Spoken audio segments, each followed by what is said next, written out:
There's no arguing that people love their cars. We weren't arguing. They talk about their cars, sing about their cars. Some people even look like their car.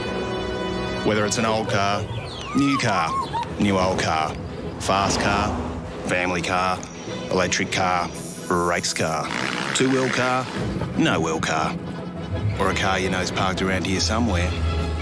People who love their cars love to tinker with them. Some people tinker big, some people tinker small, some people tinker some degree between those two variables. Whose voice is that? And that's where Supercheap Auto comes in. We've been helping people tinker for 50 years. For people like Bill, Lucy, Kevin, other Kevin. Oi, get off my car! Didn't catch this guy's name. It's Kevin. Not Patrick. He doesn't shop with us. Whoever you are, whatever you drive, we'll help you make it super. Because super is our middle name. Well, technically it's our first. Yep. Good evening, ladies and gentlemen. Welcome to round 4 of the Supercheap Auto East Coast V8 series. We have a sensational evening tonight. I've got myself, John Van Ree, in the box with Mark Duggan. How are you, Mark? Yeah, really well, thanks, John. Really looking forward to this one. It's a great track. It always produces good racing. We've got a quality field, so it's going to be fun. Yeah, absolutely looking forward to it. And of course, James Scott's back with us tonight as well. We might start off by having a quick look at the track. Of course, down at Long Beach. I got the wrong track up. That's not good going. That's an apology for that one. We're at Long Beach in California. So just to the southwest of Los Angeles, also known in Orange County, so we're still in the same part of the world. And as we can see, the circuit is quite an extensive circuit. We might quickly jump on board with James in a second and do a quick lap around. It is basically, I like to call it, a smoother version of Belle Isle. So it's got that same concrete canyon wall effect. As we'll wait and see if James is going for a lap here or is he heading into the pits. And we might quickly jump on board the gyro of James and have a quick look as we do a lap. So it's just an interesting circuit. We've got this long straightaway. You've got to be careful of cars coming out of the pits. James is going to stop on me. Lovely. Not having much luck. Jump on board. No. We'll come back to it during the race. But it is a circuit though, Mark, that a lot of these guys have got to be very careful of. The walls will bite. It's 2 sprint races tonight. Qualifying is going to be extremely important, as we've found out in the first 3 rounds. The change from the 2 nights of pre-qual, or the 2-hour of pre-qual that each driver had access to the 20 minutes all in, has caught a lot of guys out, and passing around this track is not going to be easy. You're absolutely right, John. The comfort of doing an hour-long session of qualifying and being able to have multiple bites of the cherry when you've got a track like this with this many cars, finding space and being able to do a clean lap's going to be very difficult. So that's the first challenge for the boys. The second challenge is keeping it off the concrete walls, because the track is surrounded by them and they bite hard, and if you're in the walls, you're out of the race. Absolutely, the walls do bite. And big shout out to Stephen Murray in the chat watching. Yeah, mate, I do realise it's Winton. Caught myself out by doing a Vets split 1, split 2 broadcast last night, so I've gotten my weeks out of alignment very quickly, setting up after I rushed home tonight. Anyway, we'll continue on.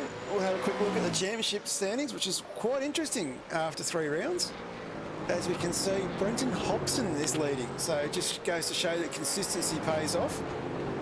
And same thing with Jordan Ross sitting in 2nd spot. So Bobo's got a convincing little lead after 3 rounds. James Chastaneuf, with his consistency, has got himself sitting in 3rd on 636 points.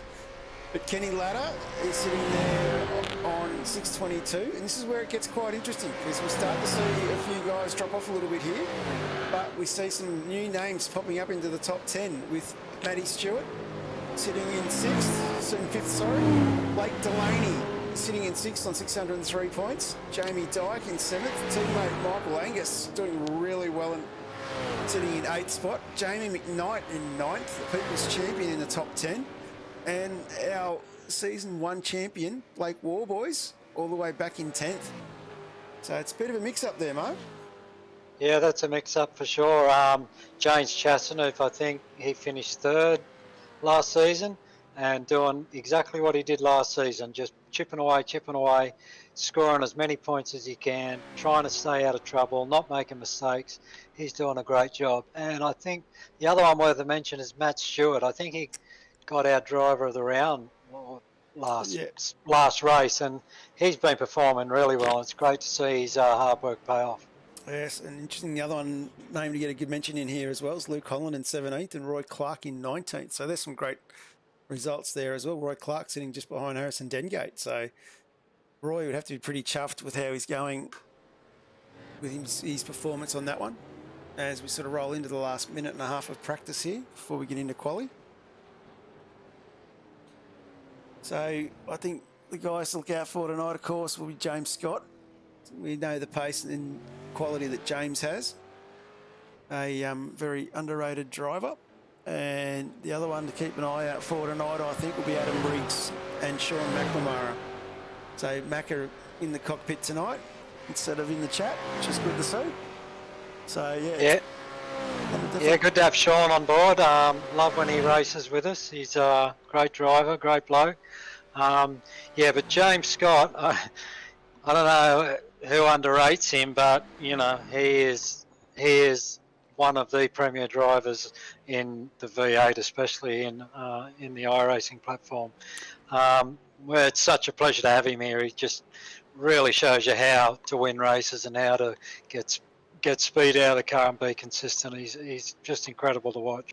Yeah, we're very lucky to have a driver of his capabilities with us. Not to mention Adam Briggs as well, our current champion. He's another one that's shone. And then we've sort of got the likes of Jordan Ross and Blake Warboys and Jamie Dyke, and just rattling off names out of my head here. And I think the other one's Brenton Hobson. They're all also guys that are in the Logitech G Pro Series as well. So it's a very quality field we have racing with us tonight. Yeah, absolutely. Yeah, you got guys like, you know, Kenny Latta, Cameron Jones, Ben Morris, Michael Whiting, who's always there, Jamie Dyke. The field has got so many quality drivers. It's unbelievable. And the other thing, big welcome to Matty Mascord, who I saw was in the server earlier. So hope he's racing tonight. Good to see him back. He's a local Novocastrian, so better give him a shout out. Yeah, very good quality driver as well. Done many officials with Matty over the years. Yeah, I haven't done many officials myself lately, but I didn't see Matty around for a long time. He might have been away working or something, but it's good to see him back here. Absolutely, as the boys start rolling out. So it'll be interesting to see what sort of fun and games happens here. They all head out of the pits. You might just jump on the chopper here and try and actually see what I get. Yeah, it's all about finding some space here, and the person that's got the massive advantage is James Scott. Yeah, first out. It'll be interesting to see who tucks in behind him as we have a look here through the aquarium section. As you can see, very tight, twisty around the roundabout. Very difficult. If I was P2, at least I wouldn't be worrying about being held up. No, definitely not.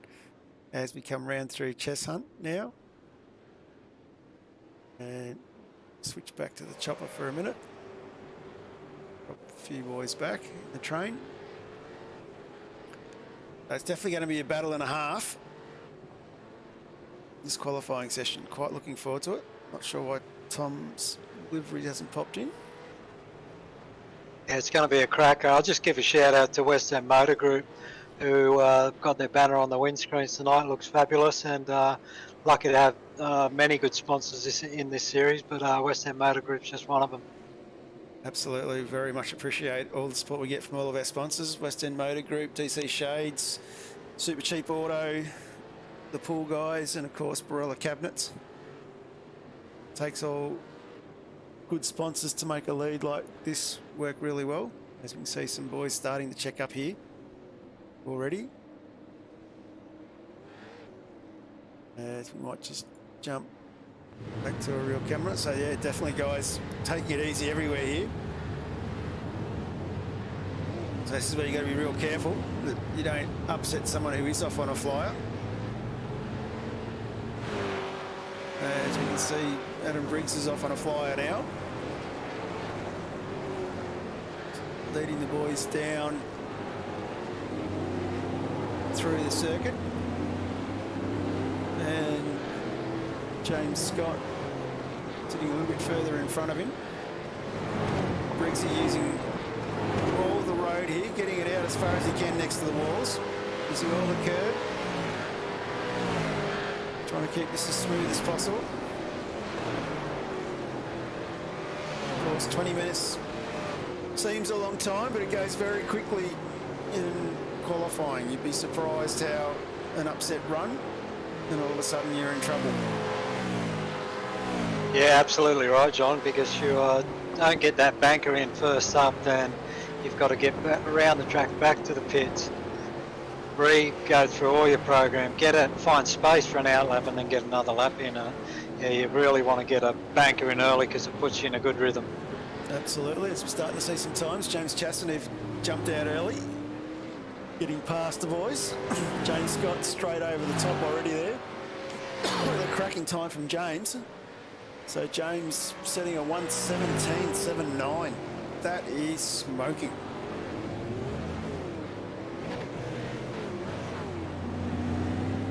It's cruises past. Someone spun there. Looks like it's one of the 9.5 cars. Not sure who that was.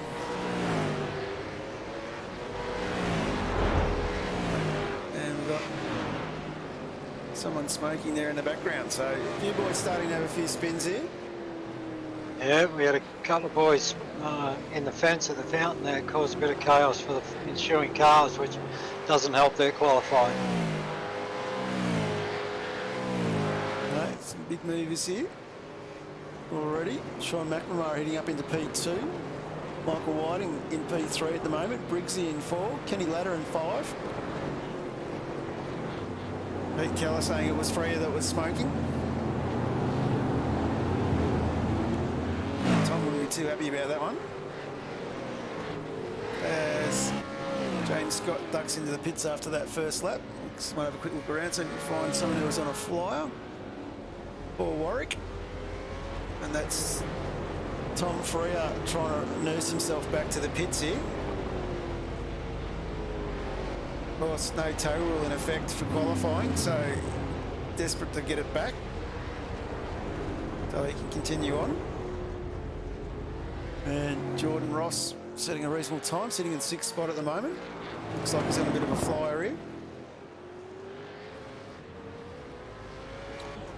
And Chris Ireland bringing himself up into the top 10. Yeah, Chris has shown previously he's got speed in that car. He just needs a bit of luck to get a good race result. He's been up well inside the top 10 on previous occasions, and yeah, like I say, he just needs a little bit of luck to go his way so he can get a result. Absolutely. So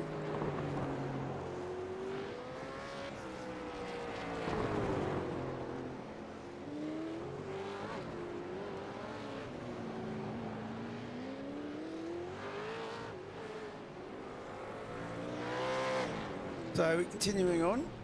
Might just check on Tom, see how he's getting going. Looks like he's made himself back into the pits. That's a fair effort for a smoking car, so hopefully he gets a chance to get out and set a quick lap now. As we jump on James Scott, so how he's travelling, still sitting on a 1:17.793. As he's on a slow lap. Looks like Chastity might be on a quicker lap in front of him there. No? Might have been Paul Young. So these boys definitely all still working pretty hard here. Yeah, you don't get a break around this joint. It's flat out, and yeah, kind of hang on for dear life. Depends on what bump you hit, what part of the wall you can end up in. That's right. And the main straightaway, of course, isn't quite a straightaway. You're definitely have that feeling that you got to still get around that curve, and then hitting that braking point into turn one is one of the most difficult braking points to hit. Yeah, absolutely. It's such a tough brake and turn in for turn one, and then you've got the kind of little concrete jungle in there with the fountain in the middle of it. It's a very difficult piece of road to navigate. Actually, what we might do is we might jump on board a flying lap with Adam Briggs. So you can see, as we're talking about, as we come around the corner here, you can see we have a bit of difficulty. And we come in around that corner we talked about into this turn one. Very hard to get that apex to see it right. You've got to keep it off the walls coming through, into the aquarium section, around the fountain. Got to watch the wall coming out on the other side. Next thing we've got to do is get ourselves around Chestnut. And we roll through here nicely. Got to try and use as much as the curve as we can. We don't want to get a 1X there. Out to the wall, on the accelerator. Traffic getting out of the way. Another hard corner to get the braking right, but you need to let it flow through once you get set. Don't go too far across, you lose a bit of time. You've got to get yourself back out wide to get onto Seaside Avenue. Coming in, get yourself across all the curb there. Don't clip the walls. Get right out to the edge. This is the only spot on the track where you get a chance to take a breath, have a little break. Get ourselves up in the fifth, start backing it off here into third. Let it roll through. Try not to hit too much of the ripple strip that it unbalances the car. Same thing again with the left corner. Try and just keep it on the edge of the ripple strip. And then we come into the hairpin, one of the toughest corners on this track. 40 k's an hour. You got to get it right, and it looks like Adam's off into the pits. But he's missed pit exit, pit entry. So it looks like Adam's off for another lap. He did everything right for us till the very end. Yeah. Right, it gave the viewers at home a good idea what this track's about, and like you said, there's not much room for a break. You've got about 3 seconds up the back straight and have a bit of a breather, and then it's back on again.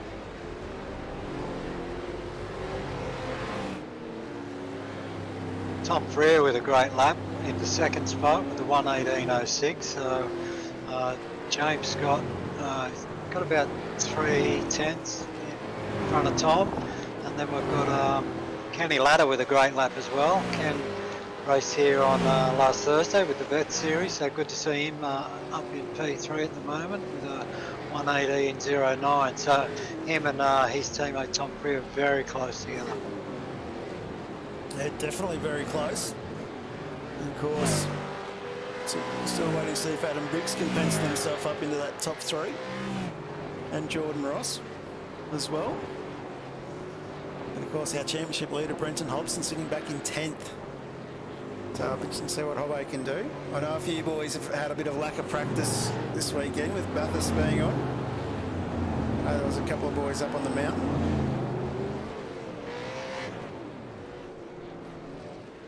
Yeah, they were in the right place. I hope they didn't get too wet. But yeah, like interesting names in round 5th, 6th. You know, like Cameron Jones, Michael Whiting doing a sensational job there to be in 5th and 6th spot. So yeah, no, Cameron is a really good driver, and he's always had good speed. I don't know that he probably gets as much racing as he would like, but when he's on, he's a very, very quick driver. Absolutely, does a sensational job. But it's a thing of making sure you get it switched on. As we have a look back, Blake Warboys is sitting back in, hasn't even set a lap yet, to be honest, so Blake's struggling a little bit.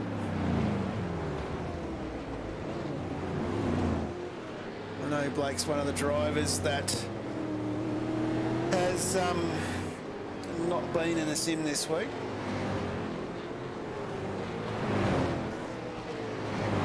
I think he left Wednesday up on the mountain, didn't get back till late last night, so did you see how a field of these boys go? Yeah, when you got a field as high quality as this, it's not easy to jump in on the night and be ultra competitive. It's a bit of a recipe for a tough night, I think. Absolutely. in saying that, Blake is a great driver, and he's done many laps around here previously. He just got to get back in a little bit of a rhythm, and he'll be fine. He's such a quality driver. Yeah. See how hard it is going around the hairpin there, the full lock, looking under the third monitor. As we'll see what sort of time he sets for this one. As that moves Warboys up into 18th behind Delaney, but in front of Chastanu. So some cracking times being set here tonight.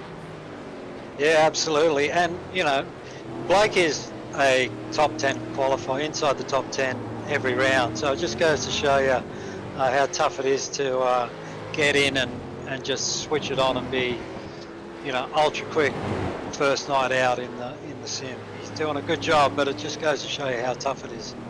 And well, we've got the cams up. We'll jump onto a fan favourite, Nathan Brown. He's doing a reasonable job as well. He's got himself sitting in 32nd, so he's not last in front of Ash Barella. I'm sure Nathan will come in and have a chat at some stage. Like Nathan, he's actually not talking at the moment, so I'm quite surprised. He must have some marbles in his mouth or something. Loves the chat. There's getting out of the way of James Scott there. So we'll come back to the two webcams are running tonight. And jump on board. James Scott still sitting up front of that 17.793. Tom Freya sitting in second, so Tom did manage to get it back to the pits and set a cracking lap. Kenny Ladder in third, Sean McNamara from 9.5 Sim Sports fourth, Cameron Jones in fifth, Michael Whiting in the top 10 as well, as Adam Briggs is also in the top 10 with Freeman, Young and Jordan Ross, so that's good stuff there. Yeah, when you look at the, if you take James Scott out of P1, you look at the gap between second and 10th, like you're talking, you know, 3 or 4 tenths of a second. It's nothing. So yeah. It goes to show you like how close these guys are. Yeah, big shout out to Jamie McKnight as well. Not racing tonight, unfortunately. It's James using that wide sweep there to try and get that little bit of extra distance, a metre or two. So James is on a cracker. Let's jump on board for this one.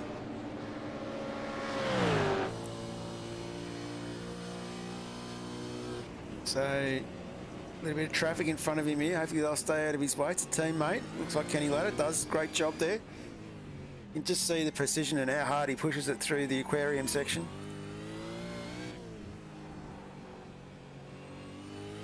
Using the tyres to everything.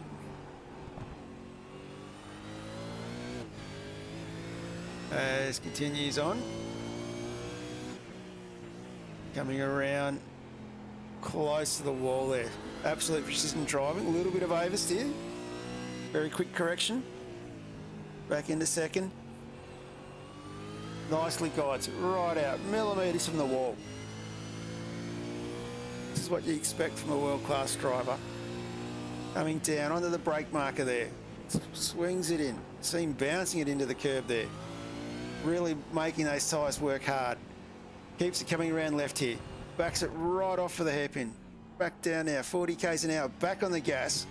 Controls the acceleration beautifully.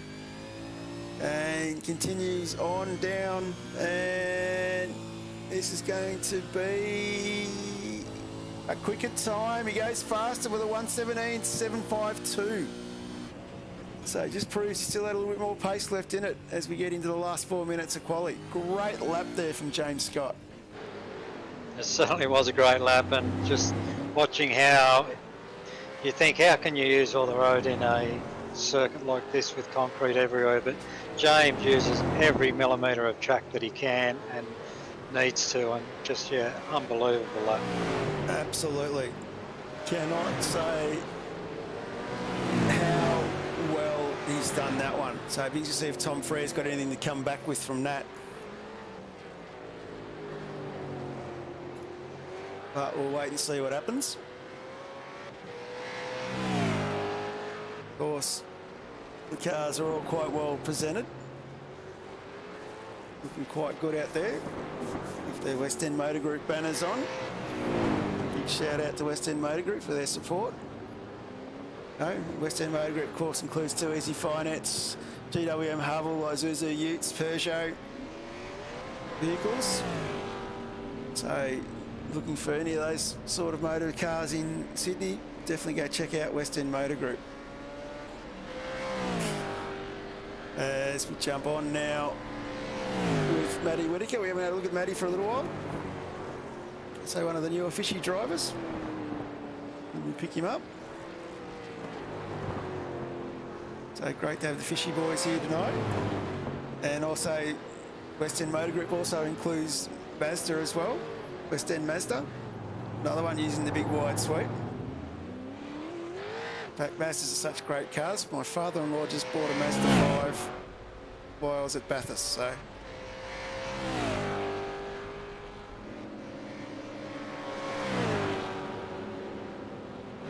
And Matty Whitaker looking quite fast here. Wallboy's on the radio, so I'm not sure if something's happened there. Yeah, Matty Whitaker and the fishy car. The fishy cars are just beautifully presented. They're beautiful paint jobs, and the boys always race hard and put in a quality night of racing. So it's great to have him here. But I think in the background I heard Blake always asking for a tow. Where is he? Cannot find him on my timing tower, which is quite scary. He's currently in 20th on my towed. timing screen, but Yeah, I think he's towed. towed. So I think he keeps his grid spot, but he can't do any more laps, my understanding. Yes, Green Jamie, always love the fishy cars. I love them when they get in a nose tail situation, the old sushi train. They are very, very well presented machines. As we're starting to get to the end of quali here, Michael Whiting having an absolute flyer.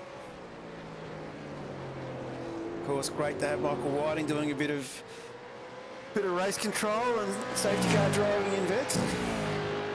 And of course, he's got a fast cracking driver in vets in Paul Warwick, who won split 2 this week after winning 2 rounds of split 3. No, that's his second win in split 2, I believe, isn't it? Or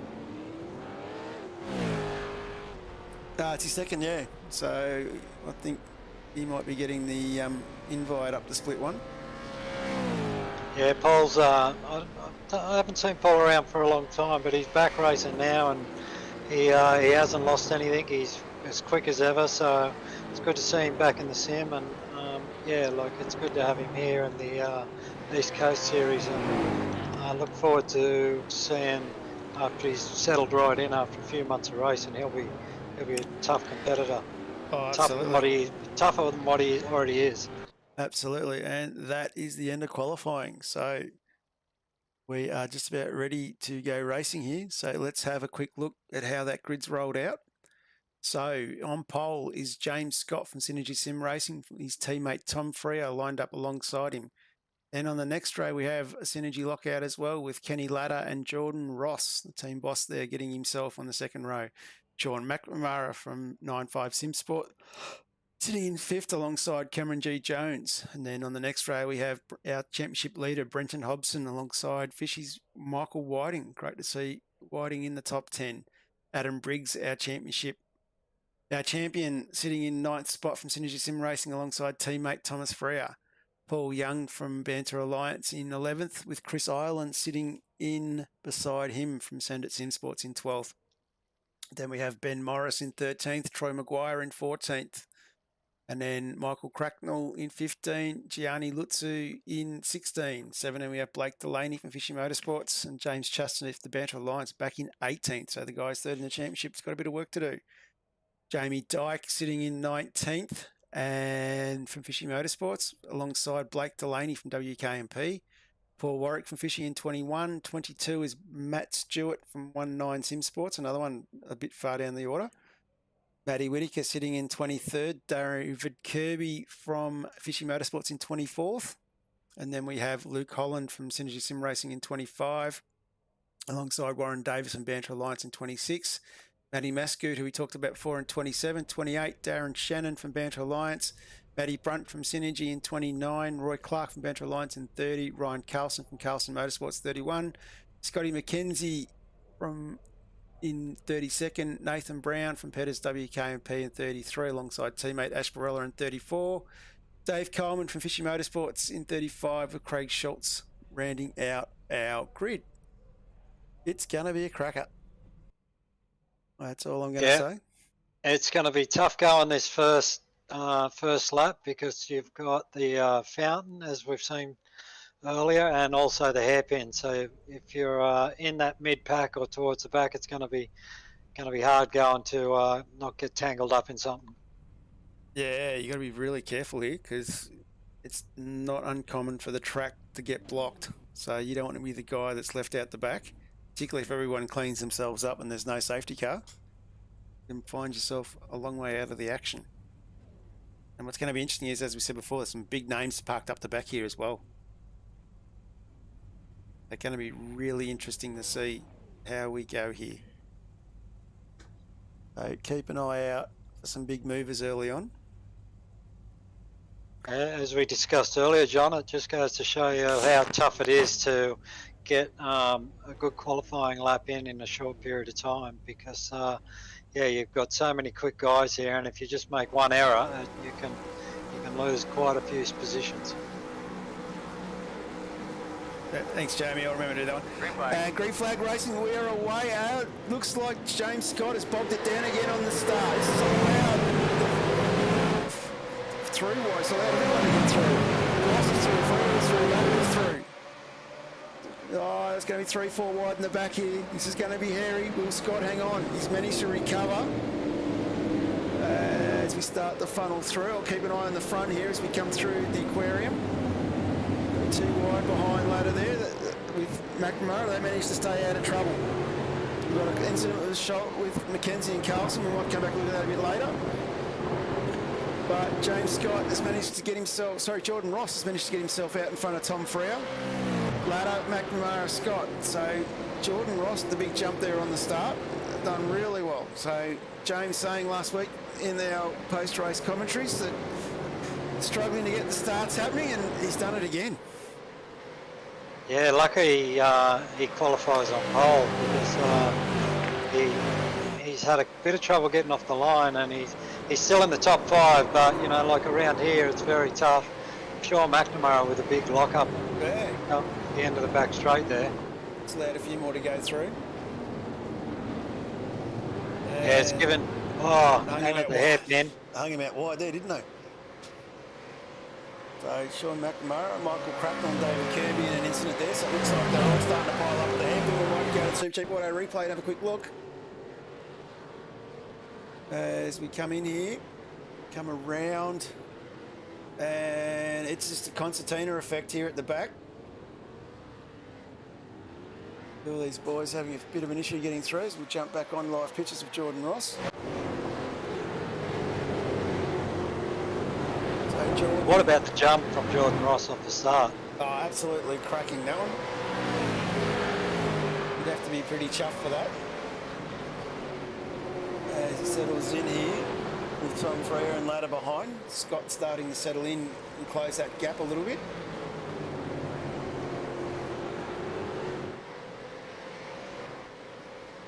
A couple of the fishy boys pitting already. So I'm sure that must be a planned strategy for them. Absolutely, you've got to take strategy when you can. Of course, they have to have one compulsory pit stop over the 2 races tonight. So that's could be the trick, get it out of the way early. If you're running up the back.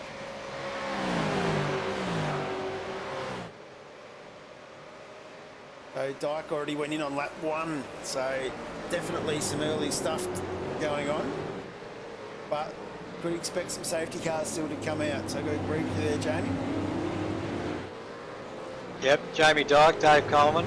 Pretty smart strategy if you ask me, in case like something happens, they pick up a safety car, the people pit, and they'll make a bunch of ground, and they've done a pit stop for both races now. Yep. would also give you a fair bit of clean air track time, as we can see. As Dave Coleman keeps running along here, Coleman and Dyke are back on track. So a quick look here back at Adam Briggs, our current league champion. Looks like he's making a couple of moves. Trying to make a couple of moves on Michael Whiting. Talk about a quality team, John. We've got Synergy Sim Racing in the first 4 positions at the moment, so, and all nose to tail. So it's a high quality team with one of the best rosters in V8 series. Oh, absolutely, with Synergy. When you start to throw in the likes of Synergy Sim Racing, and you start throwing in the likes of Kostecki and Jared Filsell.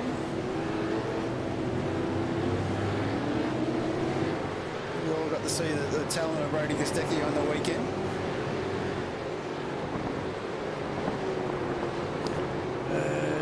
Might jump down, another bit of a battle. Warboys has worked himself up 4 spots in the 16th. As he's now putting a fair bit of pressure on Troy Maguire in front of him. So he might jump on and get rid of that. And might quickly jump on with Blake here while he's battling away. And you can see he's definitely trying to line up Maguire in front of him.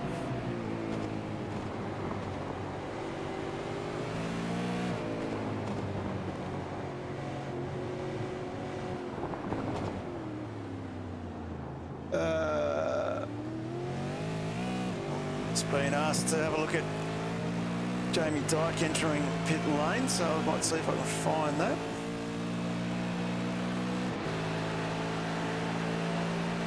Continue on here. See Warboys definitely looking very determined.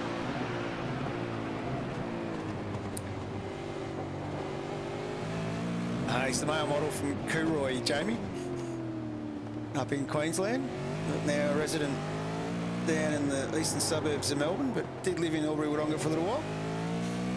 Big incident at the hairpin as well. Let's go and see if we can find this Jamie Dyke pit entry that everyone's asking for. Go to a quick replay for that. That's his exit, so. Oh, there we go, sorry. Jamie Dyke facing backwards here.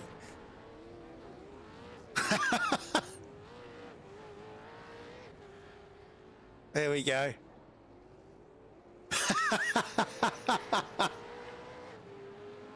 That is gold. It's one way to get back in the pits, I guess. Better check back the live pictures here as this race is running along.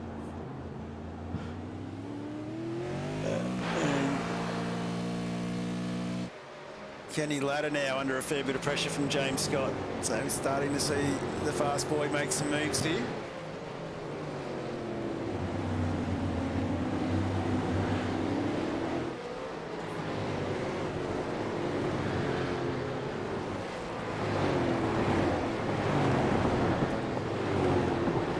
Yeah, James starting to put the pressure on Kenny and just getting a little bit sideways in a couple of corner exits, so he's feeling the pressure, but not easy to pass around here. Nah, definitely not easy. Of course, we're only on lap 6:32, but they're starting to tick away quickly. So Jordan Ross is still out, half a second gap from Tom Freo. He's about 0.7 ahead of Kenny Ladder. Then we're looking at James Scott sitting behind Kenny here. Oh, James Scott into the tyre wall. That is Cameron Jones with him. Epic. We're going to go quick to the replay of that. Go Supercheap Auto replays. Come down here. I think he's just missed his braking marker. Looking to the inside or his equipment. He's a little bit late. Realised he's not going to get it. Does very well not to take his teammate out. Cam Jones into him as well. So they probably would have done reasonably well bouncing off the tyres. They wouldn't have had too much damage, but Jones might have inflicted some. And safely get back around onto the start-finish straight. And straight into the pits. Yeah, I think they have a fast repair. I think they have a fast think they repair. have one, yeah. So it's going to get out of jail free card. So James has been able to get back to the pit. So he's made his compulsory stop, use his fast repair and get back out on track. I'm sure we'll see him come flying back through. Sean McNamara now putting a fair bit of pressure on Cameron Jones. We can see a bit of damage on the front end of that Century Motorsport car. A little bit loose there from Sean. This shows how hard he's working here to try and put the pressure on.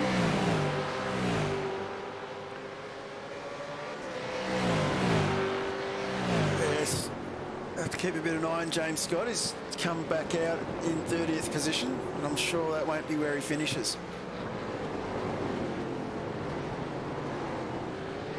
There's still a long way to go, only 7 of 32 down in this first race.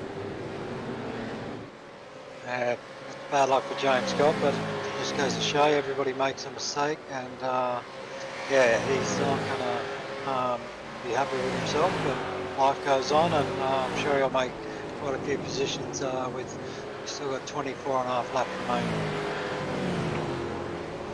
Young Jamie from down the road from Penrith has asked a question in the chat. He wants me to know if you recall the time you lapped Tim Nichols at this track, which I'm not allowed to ask that question, Jamie. It's a contractual thing. No, I've got no memory of that. I've probably got a bit of brain fog. It might have, some of the steam probably got caught in my helmet or something, I'm not sure. Anyway, we'll have a quick look through other battles going on. Blake Delaney back in 17th. Still caught up in this train here. Putting a fair bit of pressure on James Chastaneuf. A shout out to Tim Nichols from Becky's Motorsport. You know, we've kissed and made up, and just one of them things on the night where I felt like I was finally going to get a race win, and just got kind of taken away. But that's racing, and had a good race here last week. And thanks for the question, Jamie from Penrith.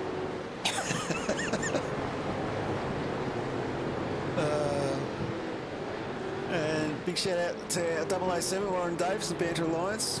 He's having a bit of a good drive here. He's up 2 spots, putting a fair bit of pressure on Matty Brunt in front of him. Ryan Carlson from Carlson Motorsports tucked in behind. He's had a good start too. He's up 6 spots. Craig Schultz is the man on the move at the moment. He's up 10 spots into 26th, starting from the rear of the grid. So fair bit running down the road there. And we might just move through and have some of our other big winners. Warboys is up 6 spots, of course. Managed to get past him, Troy Maguire now, so he's cleared out a bit more. And the gap there is starting to open up. A few minutes there, might jump on, have a quick look at Supercheap Auto replay. Matty Mascord. What's happened to Matty as he comes flying down into turn 1? Very high speed corner, very tough to brake and pull the car up. He's missed his braking point and nicely got it turned around. Hopefully he's not involved in anything else coming back on track. No, managed to safely get himself going again. So nice smart driving there. As Jordan Ross now starting to come under a bit of pressure from Tom Frere. Tom doing an amazing job tonight. Like, he's always quick, but he's really taking it to Jordan at the moment. He's he's doing a great job, and he looks very quick. If he got past, I don't know whether he might end up, he could probably clear out by the look of the way he's attacking. Oh, absolutely. Sweeping left, sweeping right. Kenneth Latter, of course, hanging on to the back of these boys as well.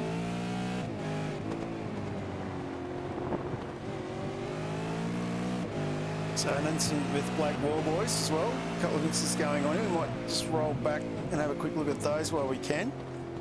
So Michael Whiting's been involved in something. So just a quick one on Michael. I think he's missed his braking point in the turn 1 as well. And a little sideways into the wall. It's caused a bit of traffic. Someone's hit him in there. I'm not sure who that was. The other guys. War Boys has lost control, trying to miss him. He's into the wall. So very much all happening in there. So I think Darren Shannon's involved in this. Craig Schultz was involved in this. There's Darren Shannon. Poor Michael here. That's a harder spot in the track to sit, that.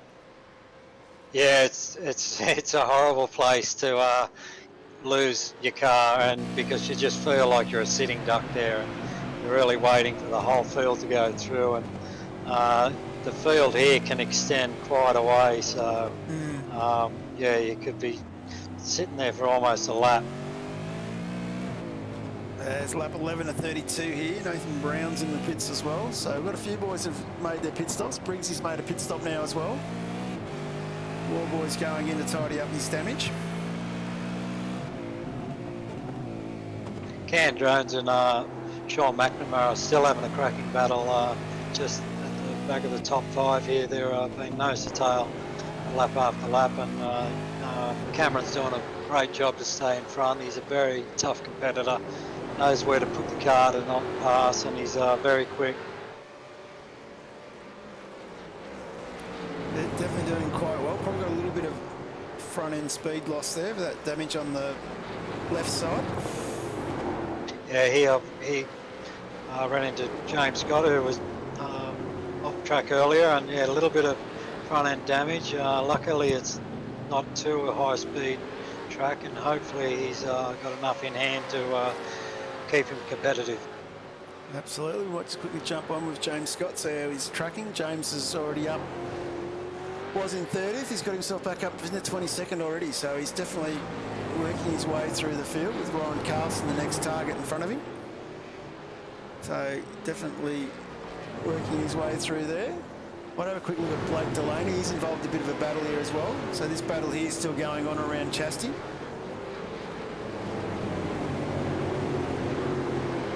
Blake Delaney, another experienced, smart driver, making the most of not being involved in any incidents like the field boys in front.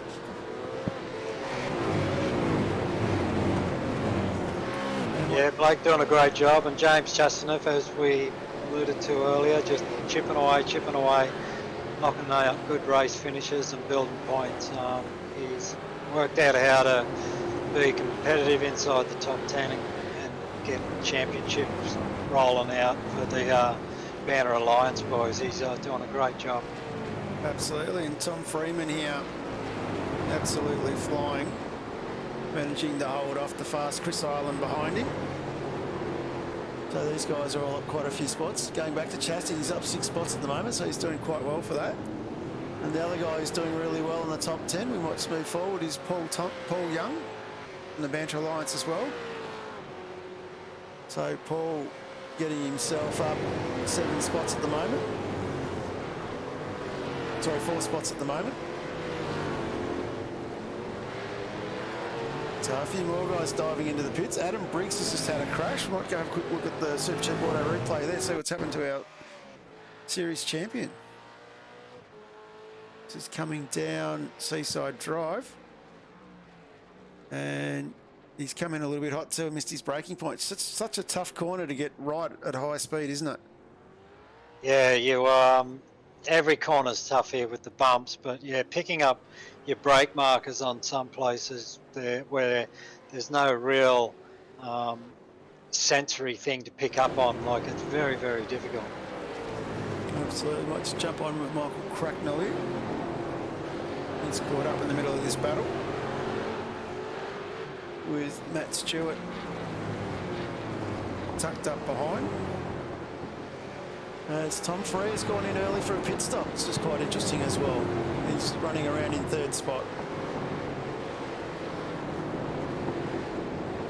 So some interesting strategy calls coming here as we start to get into the mid part of this race.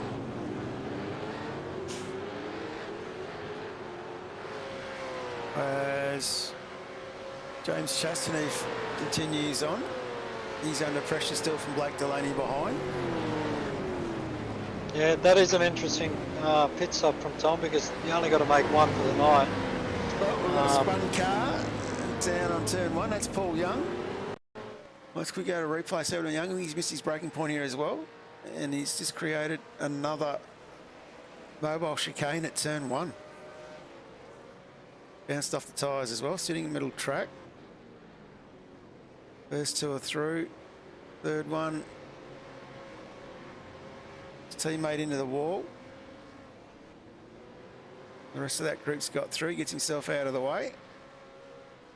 And does he get himself going again? That is the question. And still waiting to see. So we might just go back to live pictures. So we've got Tom Freer has come out just in front of James Scott. So James is already up to 15th after he had a bit of an incident and had to pit, repaired the car, and he's come from 30th to 15th in a handful of laps. So James is meaning business here, and he's going to put Tom Freer under all sorts of pressure. Absolutely, doing very well.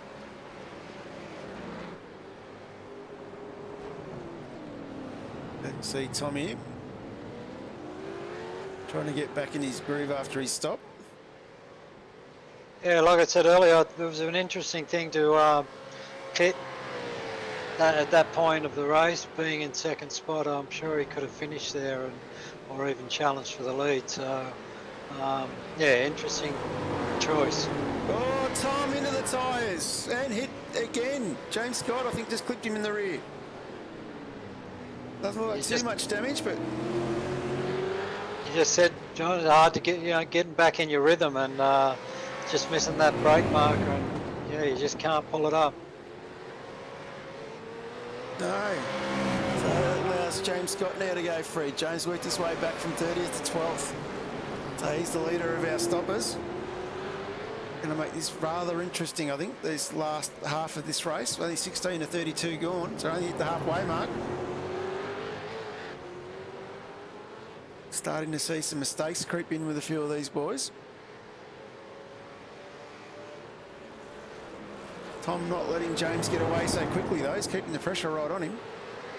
Yeah, well, Tom's got fresh tyres, so James pitted quite a few laps ago now, so Tom has got a bit of a tyre advantage, but I don't think James will be saying, look, come through, Tom. Absolutely, he's getting into the draft here.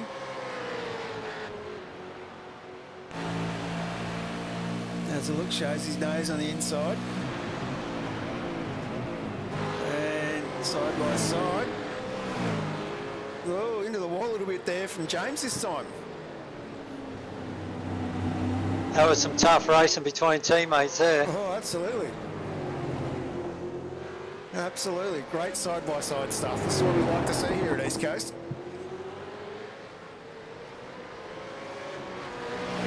Yeah, we've mentioned many times in our broadcast, there's no team orders in this team, and you just witness there how tough they're prepared to race each other. Absolutely, and expecting James to come back at him here now. James won't take that laying down. James picked up a little bit of damage by the look of it there, so I'm sure he won't be happy, but Tom surprised me with how aggressive he was there, but he felt like he had the advantage. He wanted to use it. Oh, definitely. They had to come up alongside, but had to get off the bonnet cam. Had a little bit of a tap there as we go back to 40 Ks.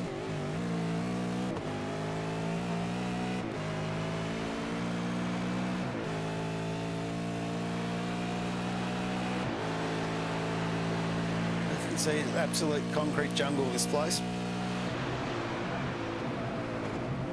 So be careful not to go too wide to your right there. You get a 1X. Back it right off, get yourself around the aquarium roundabout.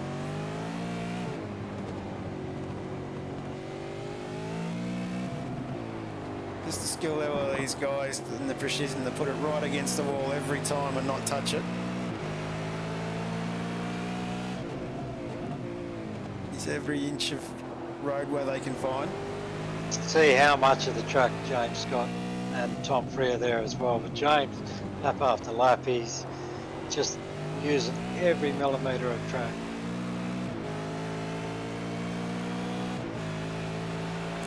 Yeah, definitely a fantastic view to watch.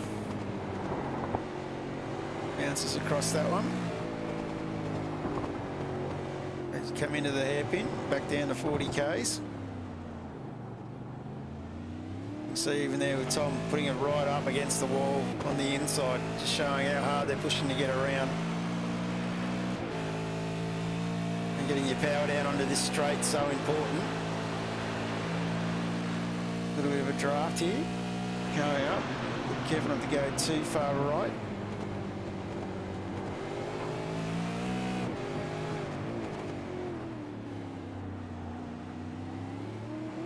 Some fantastic driving there, to say the least, from these guys. As we might just jump back up on Jordan, have a see how our race leader is going.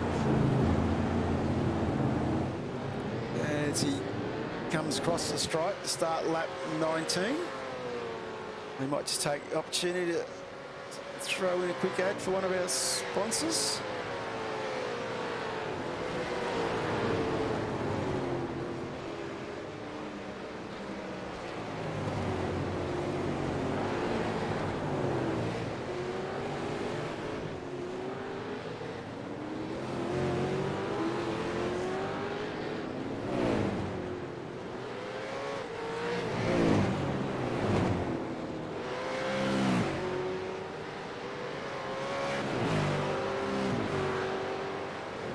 Of course, a big thank you to Supercheap Auto for all the support they give. Great performance by Lowndesy and Decker on the weekend as well. The Supercheap wild car at Bathurst. Yeah, Supercheap, great sponsor to have on board. Like, we're really lucky in this series to have the great sponsors we have, and Supercheap's involvement in the real world motorsport and the sim sport that we do is much appreciated. Absolutely. So Jordan Ross is now out to a 1.5 second lead from Kenny Ladder, and Kenny Ladder's about 4.5 seconds back from Cam Jones. And Cam Jones is having a bit of a battle here with Sean McNamara still, so these guys haven't been too far apart all night. Getting into a little bit of lap traffic now, so that's going to make things a bit interesting as well for a few of these guys. As we can see how they're going to start to work through the traffic. Matthew Brunt doing a good job there, getting out of the way of the race leaders coming through, so hats off to him for that. Absolutely. Cam Jones, yeah, can you see how much damage Cam Jones has got there? They're doing quite well. Of course, it wouldn't be a Tuesday night without saying Roy Clark has had an incident. So we'll go to Supercheap Auto replay and see what Roy got up to from the Banter Alliance. As coming into the hairpin. Taking the wide line, I think, to get out of everybody's way. And I think it's just given him a penalty for that. So no incident to look at there. Some smart driving by Roy.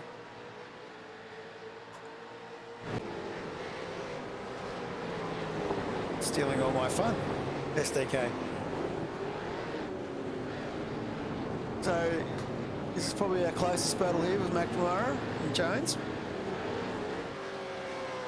And then we've got Brenton Hobson's worked his way up 2 spots. He's just ducked in for his pit stop. So a lot of these guys definitely rolling off these stops early in this race.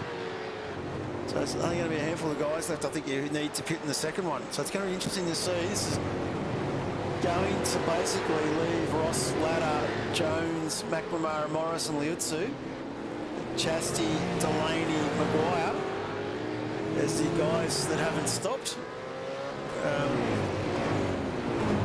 Well, we got lap times up there anyway, I think. I've had them up there all night. So yeah, so pit laps, you can see on the leaderboard who has pitted and who hasn't. So James Scott in P10's the first of our pitters. So everyone in front of James Scott has not had a pit stop yet, and will either stop this race or in the next one. A little bit loose there from Cam Jones coming out of onto Seaside Avenue. Very easy to do on the exit there. Just pick up the throttle a little bit too firmly or a bit too early when the car's still a little bit sideways, and yeah, she just steps out from you. Giving Macca a bit of a look in. What, another little battle here, Matty Stewart. He's tucked up behind Dave Kirby. Of course, Dave regularly representing Fishby and Vets as well as East Coast. Yeah, Dave had some real good pace here at, on last Thursday night with the Vet Series, so he's in tune with the track and yeah, doing a good job. Dave's a great driver. And, yeah, he always races fast and clean. Absolutely. And might jump on Michael Cracknell. He's putting a bit of pressure on Warboys here.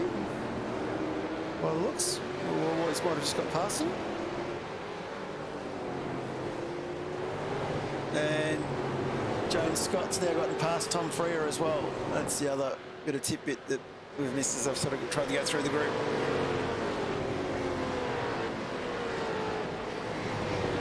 Yeah, Blake Warby's car looking very second-hand. Yeah, was involved in that turn 1 incident a bit earlier on where we had, I can't remember which car stranded across the road, Paul Young. Yeah, no, I think it was Michael Whiting. Sorry, yeah. So lap 22 of 32 we're on at the moment. So James Scott definitely starting to clear away from Tom Freer. Chris Ireland's another one having a good drive here, tucked up behind Thomas Freeman.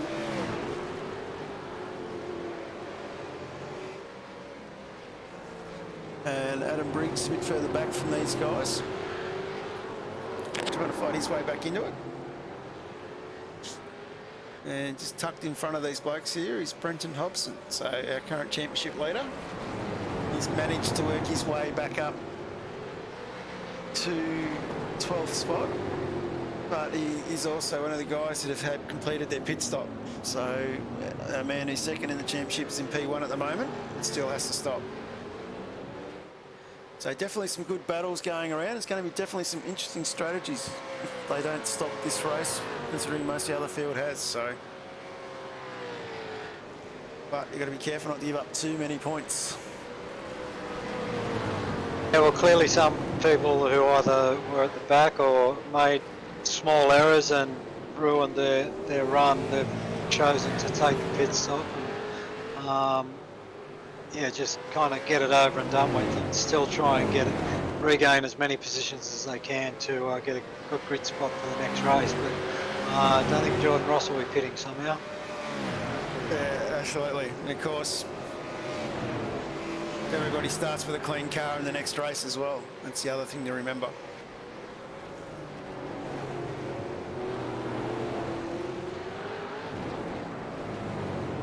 Yeah, Thomas Freeman and Chris Ireland doing an excellent job. They've both stopped, so they're just at the back end of the top 15. So they've done a good job to be where they are after taking a pit stop.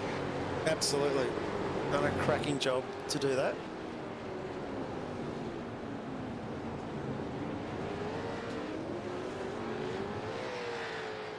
Hobbo here, definitely showing a clean set of heels. Yeah, well, Brenton's on fresh tyres, so car will be feeling nice and firm under him, and he's got pace to burn while you've got fresh tyres. So he will be trying to latch onto the back of Tom Freer by the end of the race. Absolutely trying to do well there. As Matty Mascoud's just been in an incident, might go to the Supercheap Auto replay and have a look at that.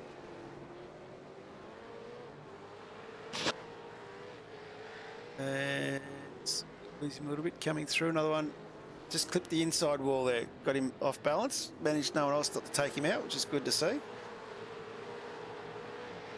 We'll continue on here. And Ash Barella has been involved in an incident as well. So what's Ash done? So coming, he's missed his braking marker as well and into the wall. And Matty Mascoud not involved in the same thing, is he? No. He's caught himself out coming into the hairpin, I think. It's just going to show him slowing up. We'll go back to live pictures. No, it's just gone wide. Get out of everyone's way. Righto. So, recap where we're up to. Jordan Ross is now out to a second from Kenny Ladder. Cameron G. Jones tucked in third spot, 5 seconds up the road. Sean McNamara about a second behind him. And these boys, Sean's about 10 seconds up the road from Ben Morris, who's up 8 spots in the 5th. Gianni Lutzu, who's up 10 spots into 6th at the moment. Still needs to stop as well. Chastity's up into 7th. up 11 spots, needs to stop.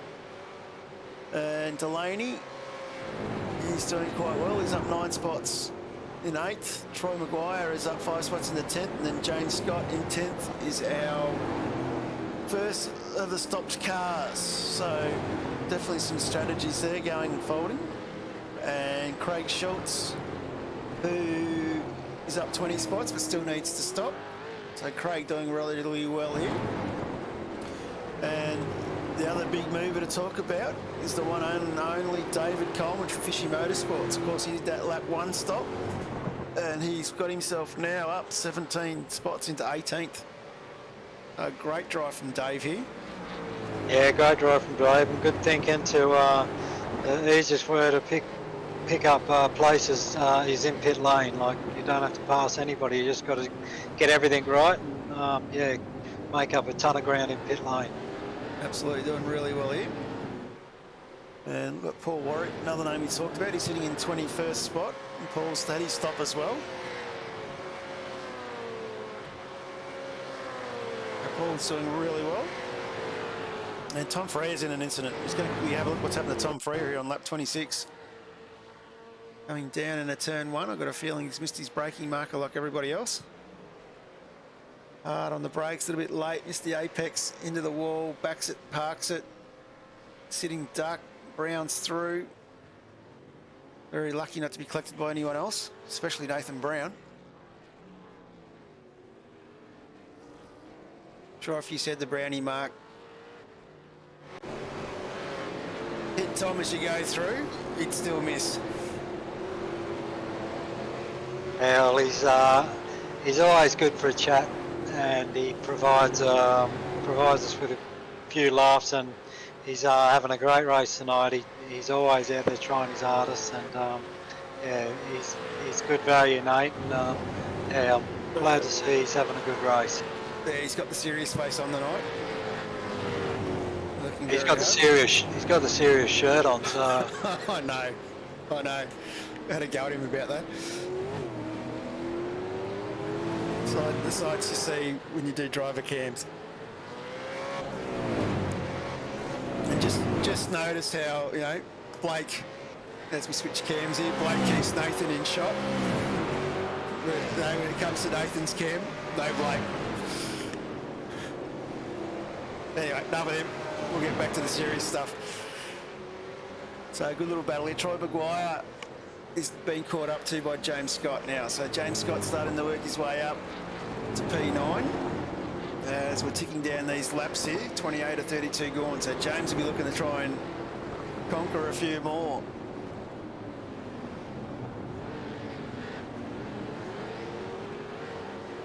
As of course this track being so tight, twisty, short straights, these guys not getting much of a break either, so fatigue is starting to come in a little bit in this race as well.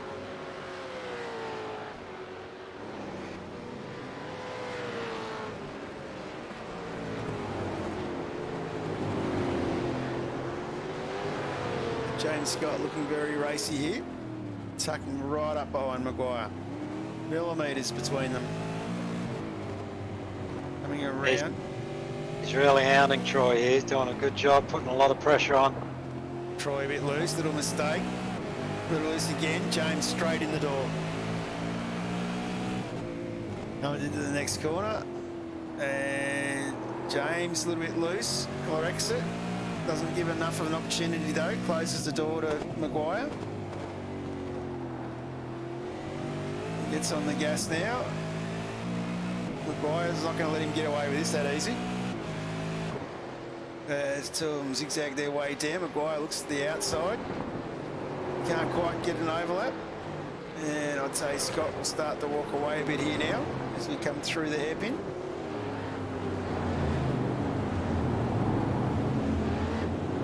Some great racing from the two boys there. Good to see that. Yeah, James using his race smarts to defend his position there, and like you said, he's just starting to eke out a little bit of a gap on Troy already, and he's now going hunting his next target. Yep, next man down the road's Blake Delaney. He's only about 5 seconds up the track. As we might just quickly have a look at Brenton Hobson as well, our championship leader. He's back into 12th, chasing down Tom Freer now. He's closed that gap right up.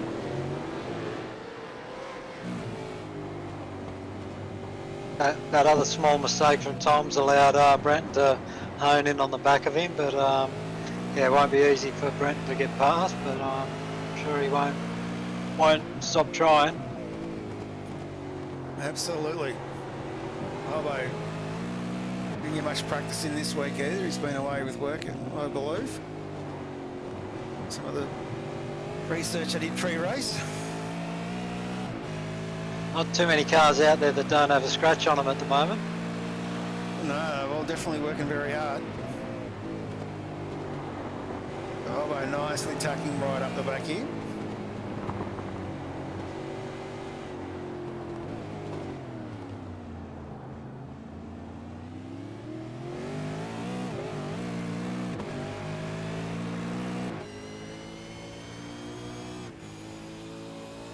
Getting the power down.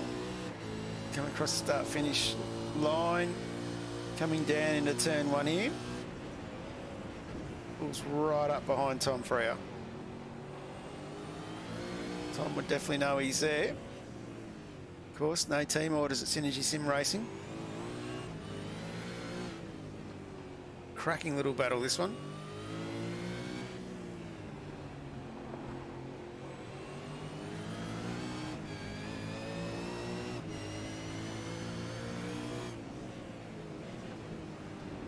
And Hobson goes for the wide line, doesn't get the power down enough.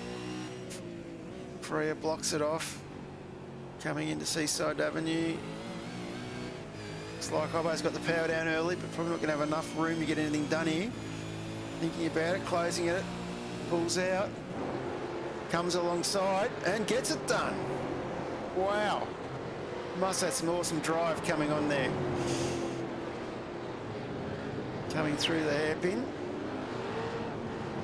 Good drive out of the hairpin. Can Freer come back at him?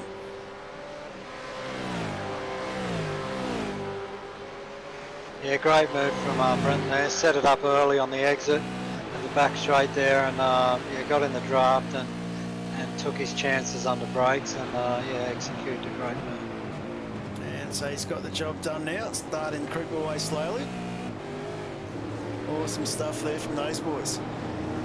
Another good little battle going on. Luke Holland, he's fighting his way here. He's got a few boys behind him. As he's just chasing down Dave Kirby as we get the white flag for Heat 1 tonight. Luke Holland doing really well. He's up 5 spots in the 20th. And of course, everyone in the top 10, sorry, haven't stopped yet, except for James Scott. So that's another interesting statistic. As we might jump on board with Jordan Ross, our race leader, as he comes through the aquarium section. So Jordan's had a cracking race. Started on the second row, managed to jump our pole sitter James Scott, along with Kenny Ladder. And he was gone. So Jordan's done well. Ken Ladder in second, about 5 seconds down the road. So it's been an exceptionally drive from Gordon. Yeah, Jordan's one of the only cars out there by the look of it that doesn't have a scratch on it, so he's done a great job. Absolutely, done a blind up. As we continue on down the road here, and only a couple of corners to go. So Cameron G. Jones sitting in third, Sean McNamara in fourth. Great drive from Cameron. I'm sure the Century Motorsport team will be very happy with that. As we come across down the start-finish line. A great win to Jordan Ross. And Kenny Ladder now coming through. Cameron G. Jones. Sean McNamara, great drive from Sean. Ben Morris. Gianni Lutzu, another awesome drive from Gianni. Only very new to the V8, so doing a really good job here. Then Chasty up 11 spots in the 7th. He's going to bring it home reasonably well. Blake Delaney will be 9th.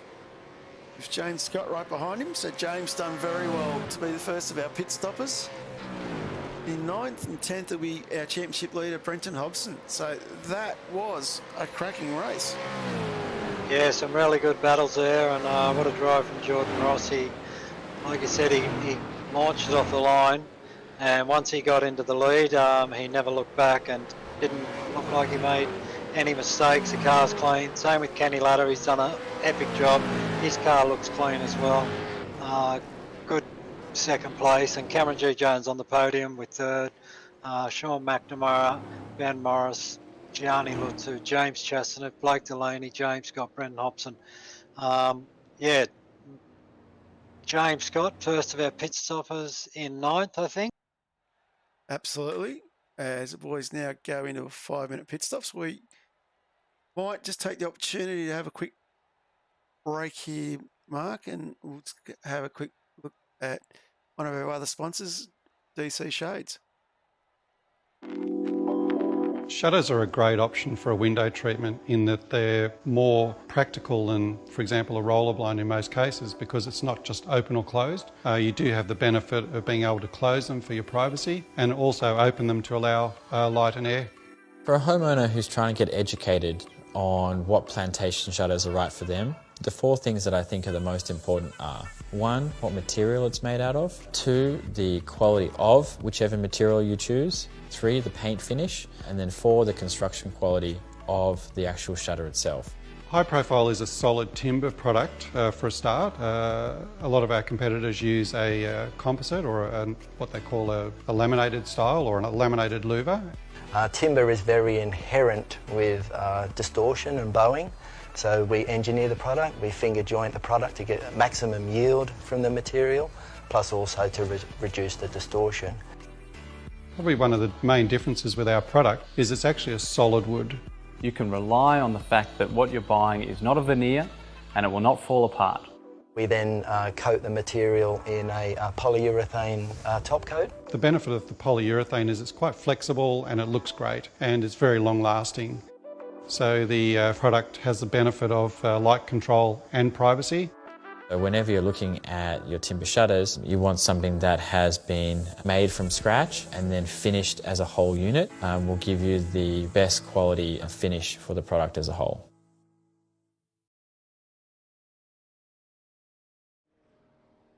Of course, a big thank you to DC Shades, another one of our great sponsors. Of course, they didn't get to see the safety car in that first race. So we quickly got in the box now with us as a few boys go out and do this warm-up lap. We're going to say g'day to Nathan Brown. How are you, Nath? I'm exhausted, Johnny. How are you guys going? Not too bad. Not too bad at all. We just want to know, mate, what's with the fashion sense? Fashion sense? Well, just a tad warm in here. When you have the body heat of someone else over there in a very, very tiny room, it's, yeah, she gets a bit steamy, shall we say, and a little bit potent, I guess is another way of putting it as well. I couldn't tell if you were steering the car or flexing. A little bit of column A, a little bit of column B.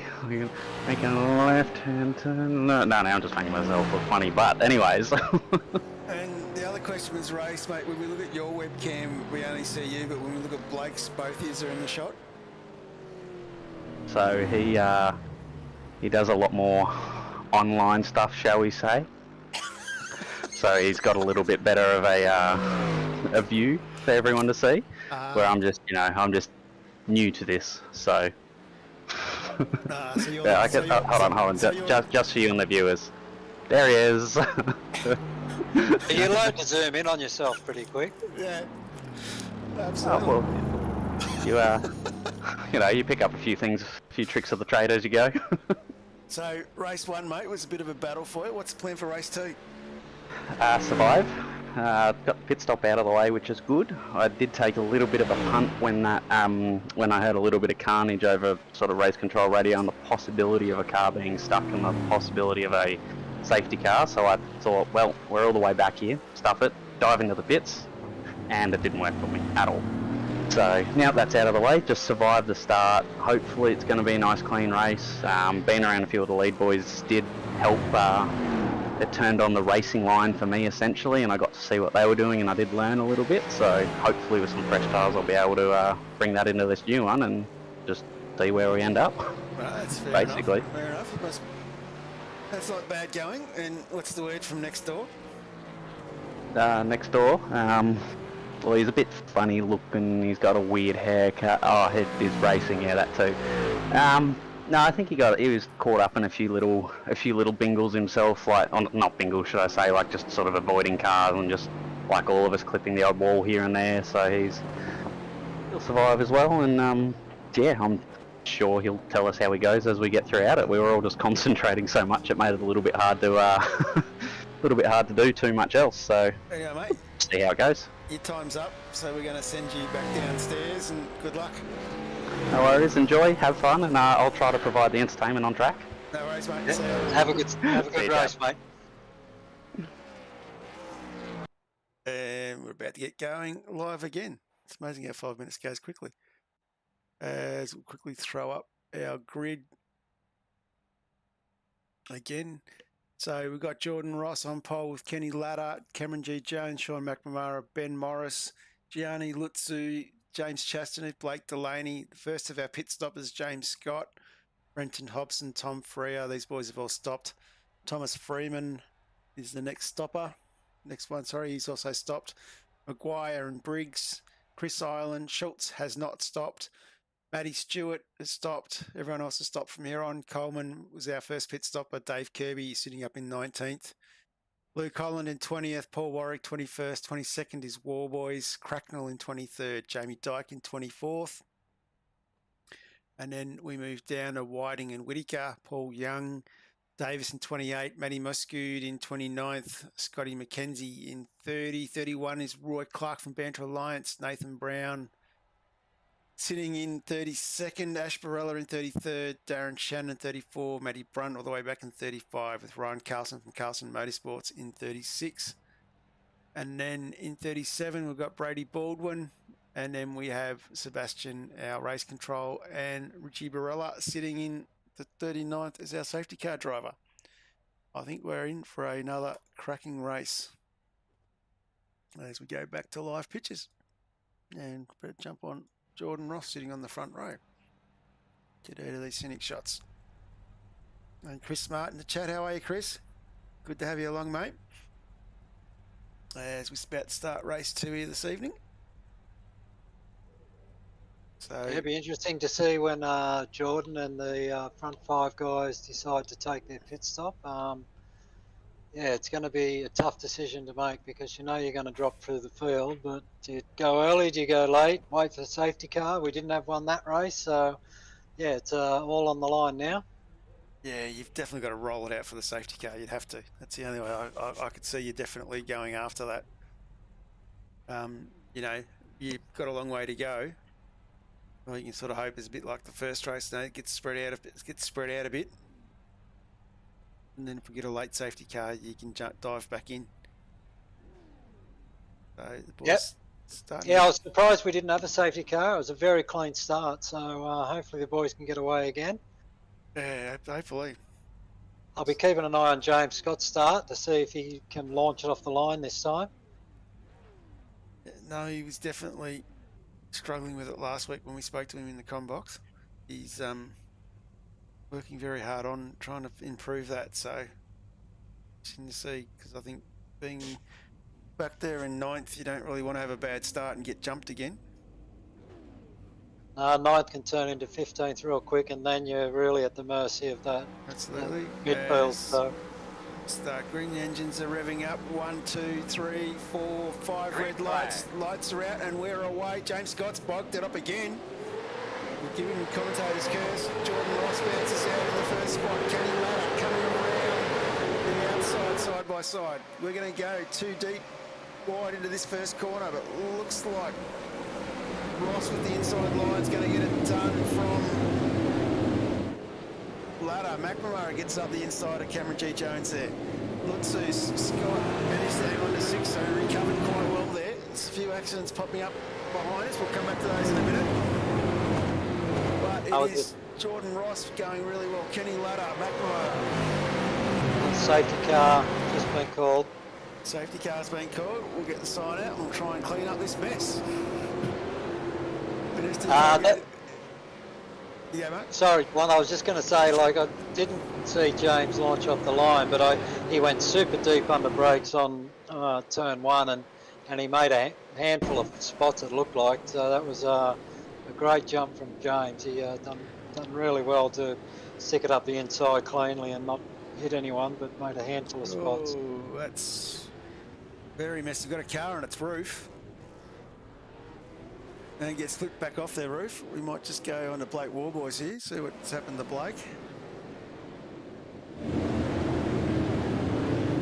So once you get an accident in here, everyone backs up. Warboys, I think it is inside of Dave Coleman, I think. So Warboys put the car on the roof. Nearly all the front runners have decided to pit, except Kenny Ladder hasn't. You know, I think Ken has. I've got Ross, Jones, Morris, Litsu, Warboys, Delaney, Maguire. They've nearly all gone in. Kenny Ladder is still out leading the safety car as we jump back to live pictures. Yeah, so Kenny Ladder is the only one who hasn't pitted at the moment. Out of the guys who needed to pit. Sean, I think Sean McNamara still needs to pit. Yes, Craig that's right. Schultz. Yep, and Schultz, yeah.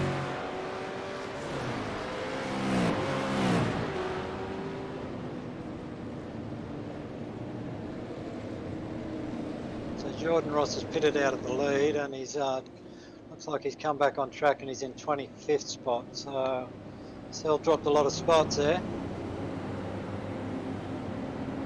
Yeah, I think the field would have had the chance to get that split compression that we're talking about, where if the safety car was late, you would hope that the field had spread out.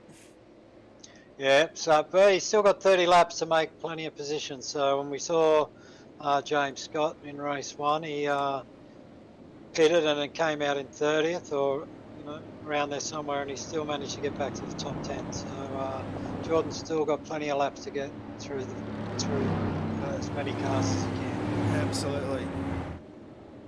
And then if you're Kenny Ladder, you're kind of hoping that you're going to be in that situation where we do go long and we get a late safety car, I guess. Yeah, that's right. He wants to put as much time into the rest of the field as he can and hold out for as long as he can. But yeah, it's a tough decision to make. And as we saw, everyone who's pitted in race 1 has got a big advantage now. Absolutely. Of course, Richie Barella out in the DC Shades safety car, leading the boys here down the front straightaway.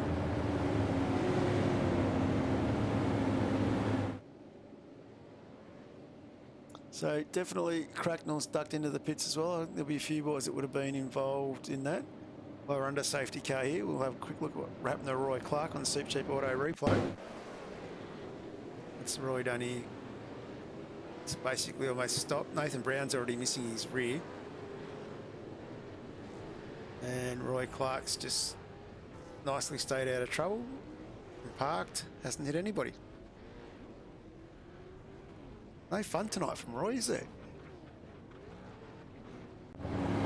I'm sure Roy will deliver at some point. He likes a bit of camera time, but he's doing a great job in the championship. I think just inside the top 20 or just outside the top 20. So he's doing a real good job, and yeah, it's good to see the Banner Alliance boys in the series. Absolutely. Of course, James Scott, the leader of our race 1 stoppers. So yeah, probably the box seat here, James Scott.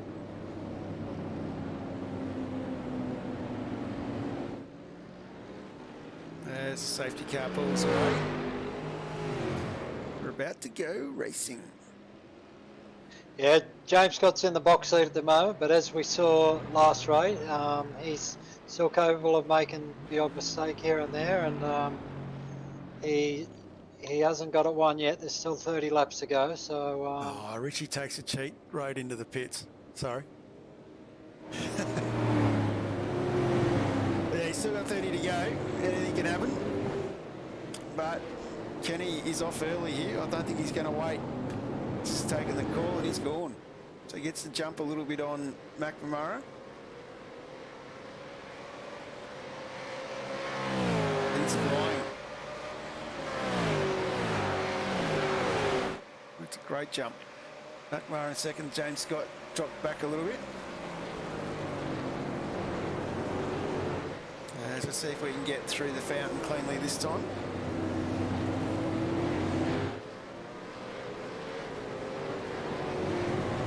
Yeah, James doesn't really have to do anything here. He's just got to shadow these boys, and he knows the race will come to him. So there's no point risking anything at the moment. But then again, James is a racer, and racers like to race.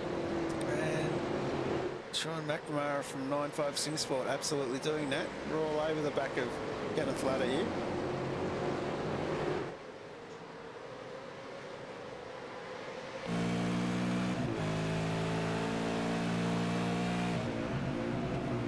Close right in. See how bumpy it is rolling off those curbs in the circuit as well.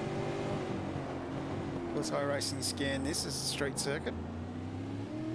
Yeah, car never feels stable around this track. It's always bouncing and getting sideways and doing all sorts of things you don't want it to do. But it's a great fun track to race on.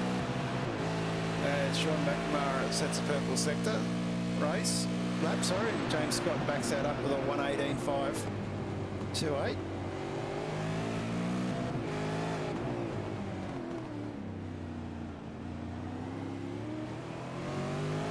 Of course, Sean McNamara coming and joining the boys in vets next season.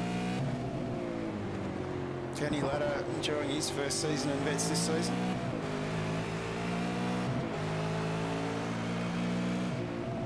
Yeah, I don't like all these young boys coming in because it means I'm getting older. But they've been a great addition to the vet series, and they've stepped the vet series up even another notch. So yeah, it's good to have the boys here, but I look forward to seeing Sean on track next season in vets, but not looking forward to having to watch him drive away. I know my feeling. James is saying Kenny was in season 3. Sorry, James is saying Kenny was in season 3 as well. That's correct. I keep forgetting what season it is at the moment. Nearly the festive season. Let's quickly leave this battle and quickly go. James Scott's not far behind these guys, and Tom Frere's still all over the back of James Scott as well. Chris Island from Standard Sim Sports trying to work his way in there. Tom Frere nearly losing it going into the exit of turn 1 again. It's very, very close to damaging the car, but I think he managed to scrape through there. Good scrape through. People's champion reminding us that he beat Kenny last season, thanks to a back injury.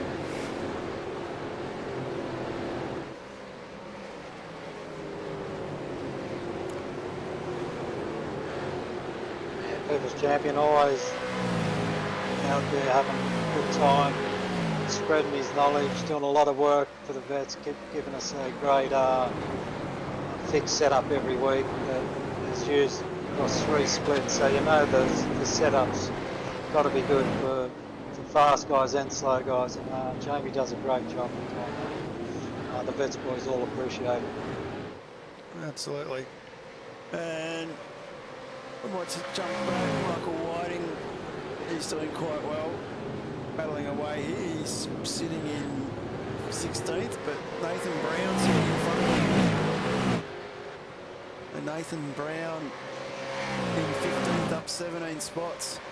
Brownie working really hard, trying to concentrate. Must have been the pep talk he gave him, Mark. Yeah, like I said, I couldn't tell if he was steering or flexing, but he's doing a great job, and yeah, to be up that many spots in this field is a great effort. Let's hope they. I just hope he can keep it up. He lost his boot before turn 1, so God knows who else is going to lose. Well, he won't lose his mind, so he's always up for a bit of fun. Yes, Matty Basket, another one. He's great to see you back out on track. He's doing reasonably well here as well. Yeah, good to see Matty back on track and racing series. I haven't seen him around a bit. I think he may work away a fair bit. He might fly in, fly out. I'm not sure, but it's good to see him back on track, and you know how good a driver he is, and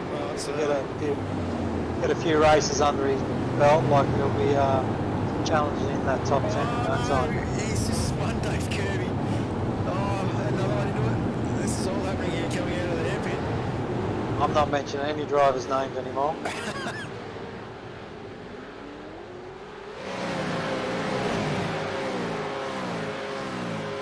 Wow, that's slowly limping. When they both get back to the pits is the question. Matty Masquez might be waiting for a redress, maybe. Yeah, looks like that's what he was doing. Might jump back up the front and check on Kenny Ladder. Yeah, it's a shame for Matty, but he'll just get on with it. Look, he's a good driver, and he's just made a mistake there, and yeah, it's just a shame. Right, Kenny Ladder under a fair bit of pressure from Sean McNamara. These guys still going toe-to-toe up the front here.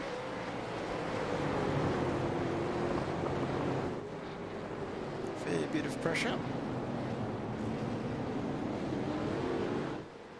And of course, Yeah, Sean really applying the blowtorch, and James Scott just waiting there, knowing that these two still have to pit. So yeah, he's just waiting. The lead's going to come to him eventually. and of course knowing that the other boys are all pitted on lap 1, so they're not going to get the tyre advantage at the end of this race that they would have got if they pitted midfield.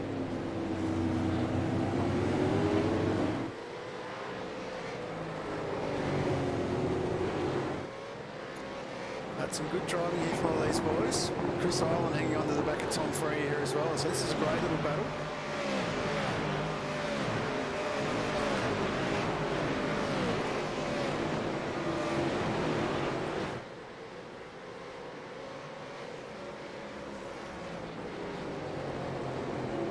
Just looking down through the timing screen, and just looking, Jordan Ross is inside the top 20 already, so he's starting to come back. So,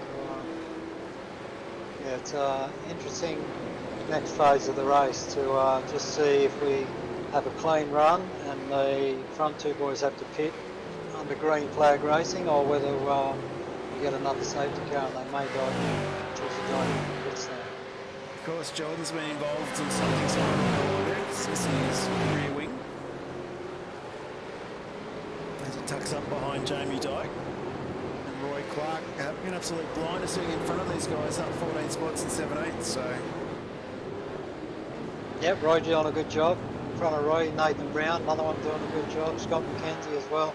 All these boys are really doing a good job tonight, and yeah, it's good to see Roy trying to keep a hold of his position in the championship.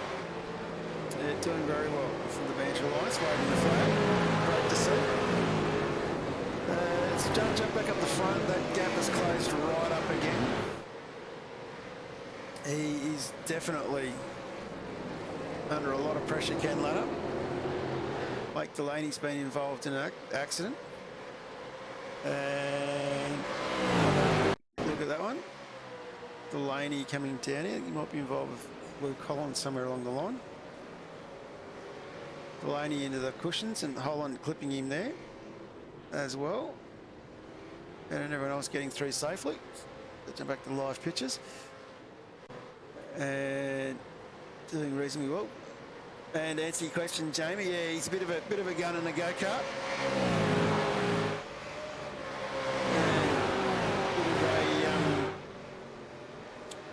Bit of a whiz when it comes to car suspension and things like that. Worked for Pettis for quite a few years.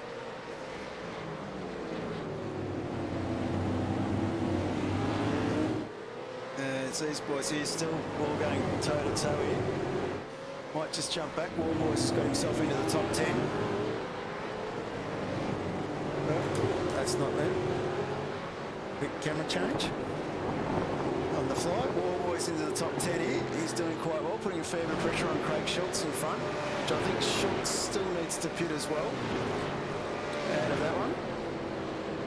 Yeah, I think Craig still needs to pit, but yeah, Blake doing a great job getting inside the top 10 already, and yeah, he's still climbing a couple more places, so he'll be concentrating pretty hard after said he hadn't been in the sim all week, so good to see him in the 10. Yeah, the car looking pretty straight compared to race 1, so we've just cursed him, we'll move on.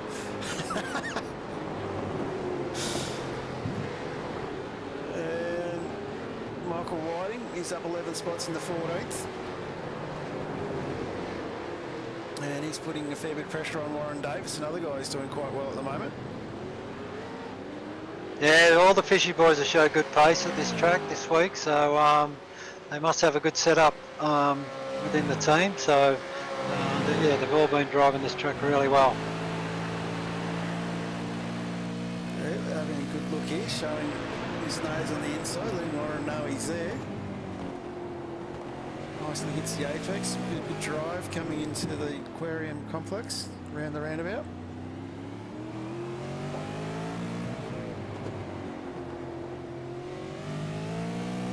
Yeah, Michael done a good job in qualifying for race 1, but we saw he got caught out into turn 1 halfway through the race and lost quite a few positions, so it's a good comeback from Michael to be inside the top 15. There we go, a little bit of insight coming in on the chat that the vets will lock up from Warren. He's going to get an inside here. Apparently the Fishy boys are running the Jamie McKnight set, so all those guys out in Vets land, I think they're special because Jamie does a set for them. So also doing sets for Fishy as well.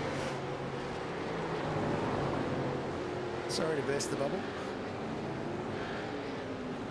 Well, it was a great set that he gave the Vets community.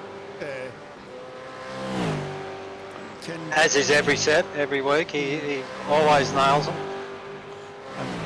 Thomas Freeman in a bit of an incident, so we might just jump in and have a look what happened there on the Supercheap Auto replay. This one's coming down Seaside Avenue.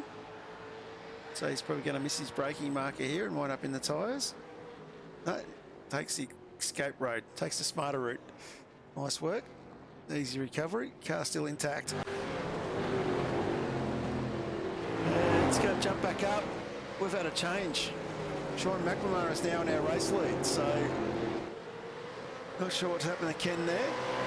Let's see if I can find that one. Yeah, last time I looked, it looked like Ken had made a bit of a gap on Sean. Sean must have made a mistake, but for a change of the lead like that, yeah, Ken, I can see some damage on the right-hand side door there, so he's obviously clouded something fairly firmly. Actually, just going to go to the overtake in the replay. Yeah, he's clipped the wall that little bit, which has allowed Sean to get through. So, yeah, there we go. And Kenny's dived into the pits by the look of it.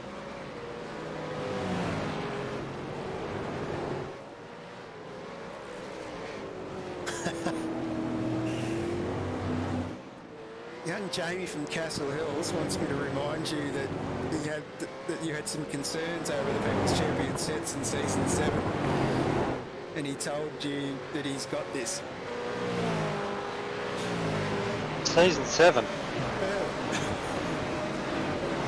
That must be decades ago. Feels like it. And Chris Smart's putting his money on James Scott for this one. Can I get confirmation that Jamie's doing the set for Road Atlanta and not Mark Dial?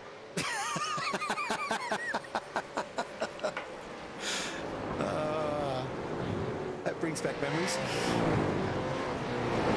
So, what, just roll back. Blake Wallboy's still sitting in 8th. Going further back, Cameron G. Jones, who was running up in the top part earlier. He's working his way through. He's back up in the 15th. He's one of the boys that stopped this lap. Sorry, this race. Didn't stop in the first race.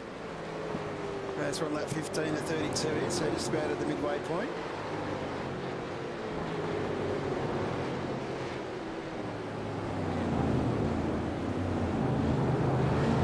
Jordan Ross, who was started on pole and has had to take his compulsory pit stop. He edged his way into the top 15 now, so Jordan doing a good job, and watch out if we get a safety car and it compresses the field. He'll really be on the charge. Absolutely, doing really good here from Jordan. A little bit of battle. Craig Schultz under a bit of pressure from Wall Boys now. And Paul Young starting to join this battle as well.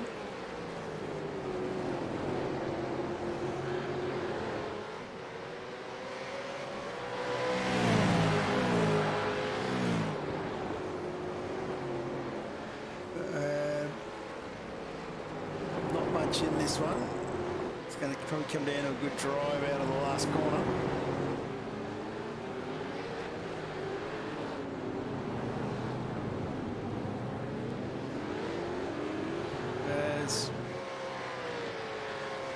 Looks like we have Paul Warwick starting to latch onto the back of these guys as well, so don't underestimate Paul. We'll see what he can do in split 3 and split 2 events.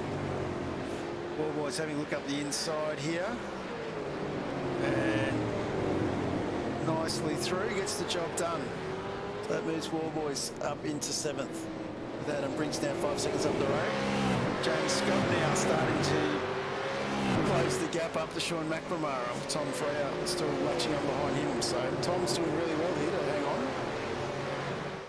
Yeah, like I said pre-broadcast, I think Tom's really quick, and he just needs a change of luck to pick up a good result. He's shown he's got plenty of pace tonight, and yeah, I just hope he can hang on to the end and have a clean race. We just see Craig Schultz gets sideways, or no, one of the Banner Alliance boys gets sideways after Craig Schultz had a bit of a moment as well on the entry of the back straight there. A few moments going on around everywhere at the moment. Keep looking here. Some other battles going on. Paul Young still putting pressure on Craig Schultz. Might jump down the Scott McKenzie. We haven't had a look at the Spaghetti Arm Racing team. These boys doing quite well tonight.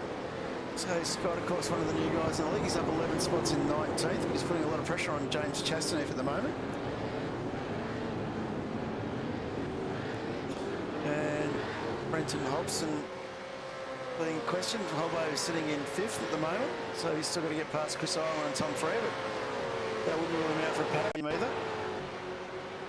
Yeah, Chris Island having an excellent race in 4th place, up 11 spots. He's he had good qualifying pace, and he's looking good at the moment inside the top 5. Absolutely. There's 3 guys had an incident. Might just jump back on Sean. Sean looks like he's under a bit of pressure now from James Scott.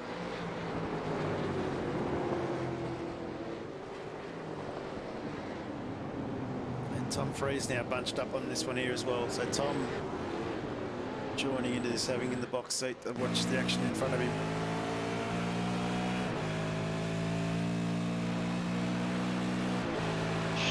Looks like Sean's gone pits, has he? Yep, Sean's peeled off. Craig Schultz has peeled off. So this was a strategy, I think, from 9.5 Simsport. It was obviously lap 18. It was time to go.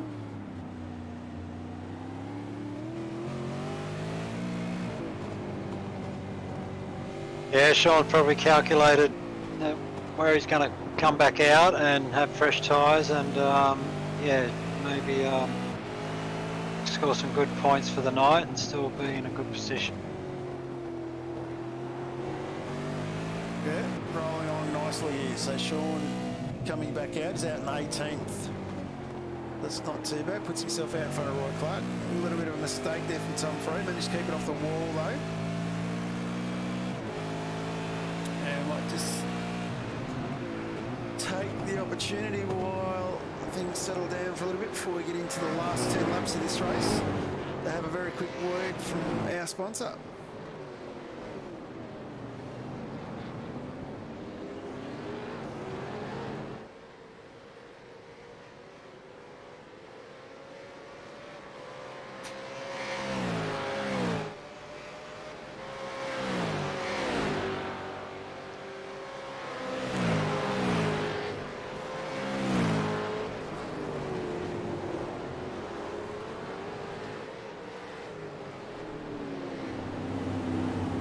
of course, very big thank you from Supercheap Auto.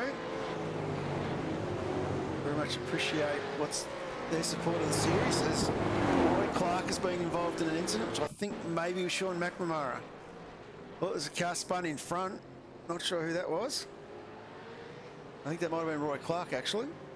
Jump back. I think Roy Clark. Did I hear him ask for a tow? I think he might have. He's definitely lost it coming in. Definitely showing the sponsors' names on that view. So, don't think he's going to get it going again. Yeah, so the safety car's heading out on track. We'll just go have a look. See if anyone peels off into the pits here. Could be an opportunity to go for a pit stop as the safety car's rolling out. I think everybody's taken a compulsory one, so unless your car's really badly damaged, I don't think we're going to see too many dive into the lane. But just interesting to note that Jordan Ross, who pitted on lap 2 under the safety cars in 12th, and Sean McNamara, who was just pitted the lap before the safety car, is in position 18. So not a bad strategy there from Jordan. Absolutely. Done very well. Be in the top 10, he'd be quite happy with that. That's a good little recovery. Yeah, Sean will be on fresh tyres, so he should be able to make a bit of ground, but certainly not an easy task in front of him. And Thomas Freeman jumped to pits. I'm not sure what happened to Thomas there, considering it was Roy Clark calling for the safety car. So, bit of a strange one. Yeah, because I'm sure Thomas pitted in the previous race. He might have had some damage. He might have bent steering or something. Yeah. Jamie McKnight thinking the way I am as well. If you were mid-pack, you'd probably think about some new tyres, and I think that's what Barella, Dyke, Kirby and Delaney have done.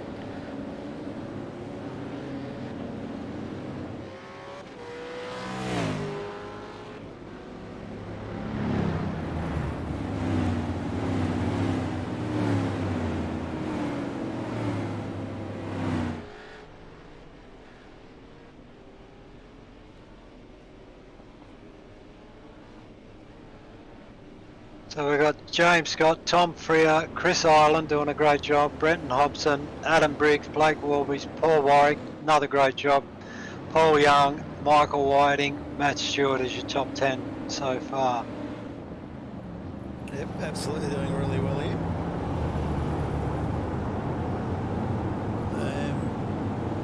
Looks like we're going to have one more lap under the safety car. So a big thank you to DC Shows for sponsoring the safety car this season.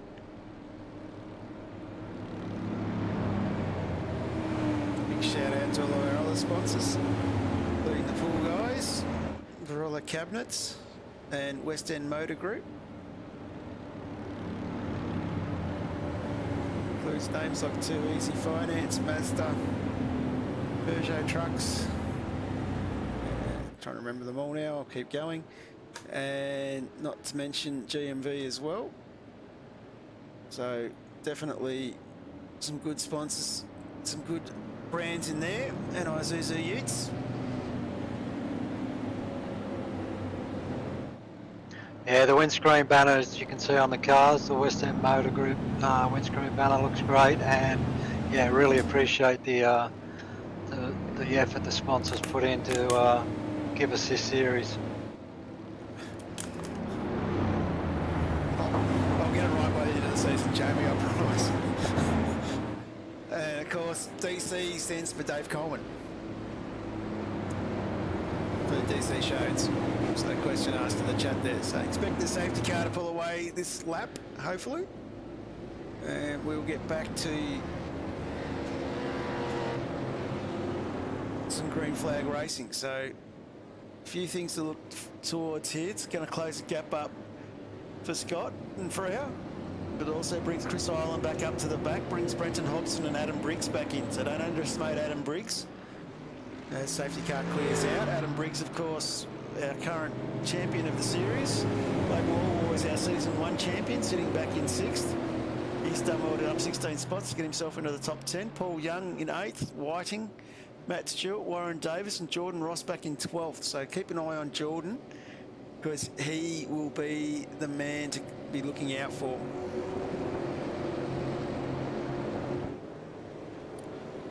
Yeah, also Sean McNamara is in 17th on fresh tyres, so yeah, I expected Sean to race hard, but he's got a tough task in front of him. He's got James Chastaneuf just in front of him, so it won't be easy for him.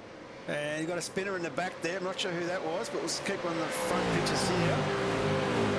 I think that spinner might have been Matthew Mascot or Paul Warwick, actually. Paul Warwick was the spinner. It's a shame for Paul Warwick because he was well inside the top 10 and doing a great job. Absolutely doing a fantastic job. James Scott starting to clear out a little bit. Chris Island putting a bit of pressure on Freer. Tom Freer behind now. Brenton Hobson having a bit of a look here on Island as well, getting a bit racy. Luke Holland on the chat as well, so not sure what's happened to Luke.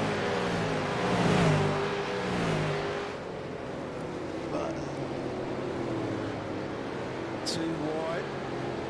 Briggs looking to make a move on Brenton Hobson. Yeah, getting a very racy young Adam Briggs as he gets done, and that's opened the door to Warboys. Hobson's losing a few spots as he's lost it. Yeah, Hobson's in the wall, big time. Yeah.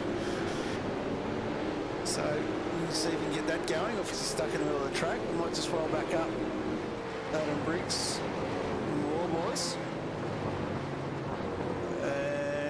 I've got a feeling Hobson might not be going to get going here. I think he got cleaned up by another car. Not sure who it was, but yeah, he's got a lot of damage now. Yeah. Yeah, just have a quick look here. That's the pass on the skirt. I've clicked the wrong thing. That's my bad. There's accidents happening everywhere. Luke Collins involved in something as well. So let's go back to live pictures. Hobson's come up a second time. I think it was Jamie Dyke that hit Hobbo, which is unfortunate. Yeah, absolutely unfortunate. We'll go back to live pictures.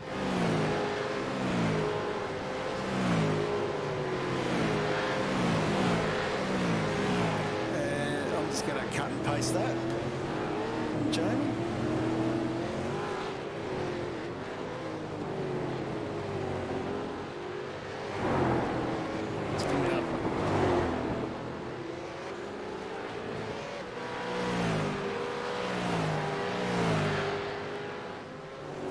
Thanks for that, Jamie. Let's continue back on here. James Scott definitely started to clear out a little bit. He's sitting now. He's got himself out to a little bit of a gap here. He's about half a second from Tom Freer. Chris Island dropping off the back of these two. James Scott setting a purple sector with a 1:18. Sorry, purple lap with a 1:18.374 that time by. Tom Freer hanging on to him reasonably well though.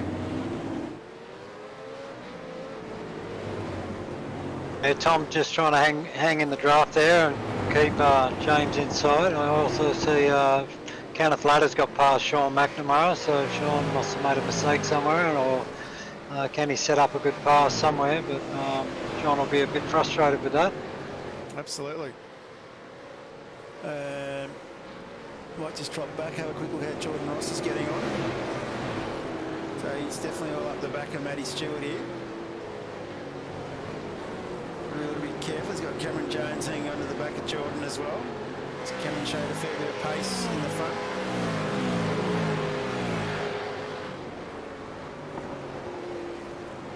So lap 24 of 32, starting to close down with 8 to go.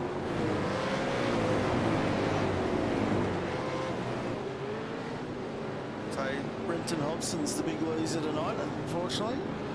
He gets spun like he had. I'm sure we'll see race control come up with something out of that.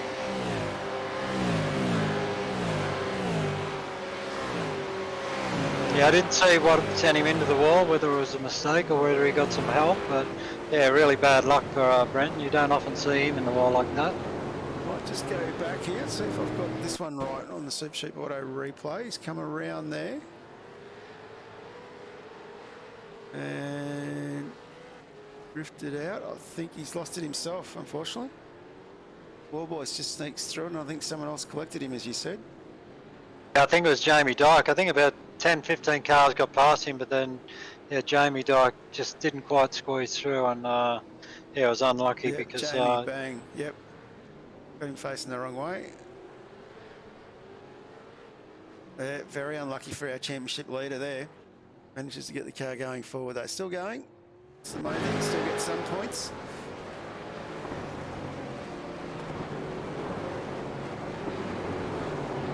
Man second in the championship. Jordan Ross sitting here in ninth, riding his way back through. A pit stop this lap. Yeah, Matt Stewart in front of him doing a good job. Not giving any freebies away to Jordan at the moment. And yeah, Matty Stewart's been racing really well. He drove really well in the races last week and put our driver of the round. So yeah, no surprises here to see Jordan not being able to get past.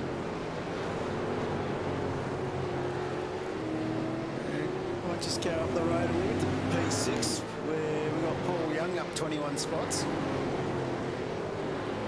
Great drive from Paul, representing the Bench Alliance Racing outfit. And Luke Holland's just been penalised with contact with 307 and 24.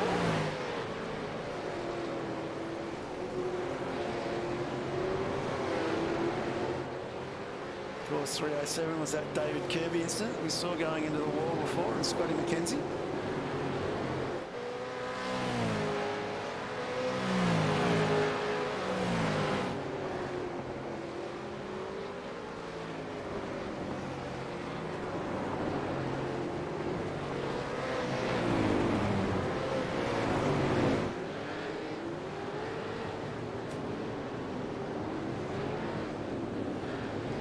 Michael Whiting putting pressure on Paul Young in front of him, and Blake Warboy's doing an epic job, up 17 spots.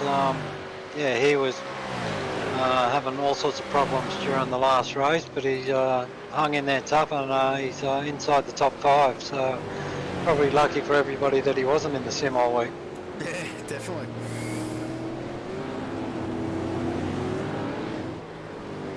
Paul Young definitely under a fair bit of pressure here from Michael Whiting.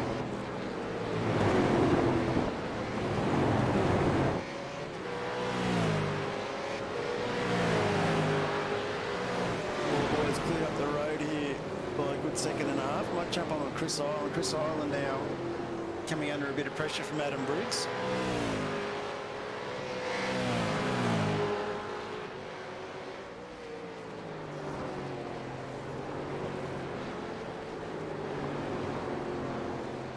Briggsy driving nice and smooth.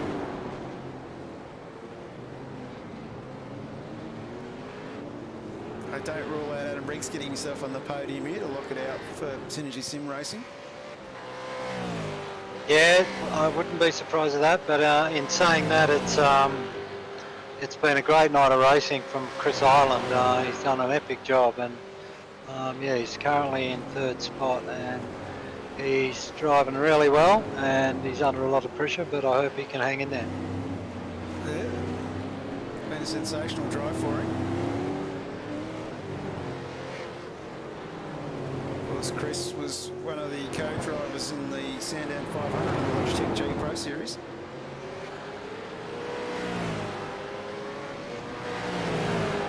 As well, so has a little bit of experience behind him.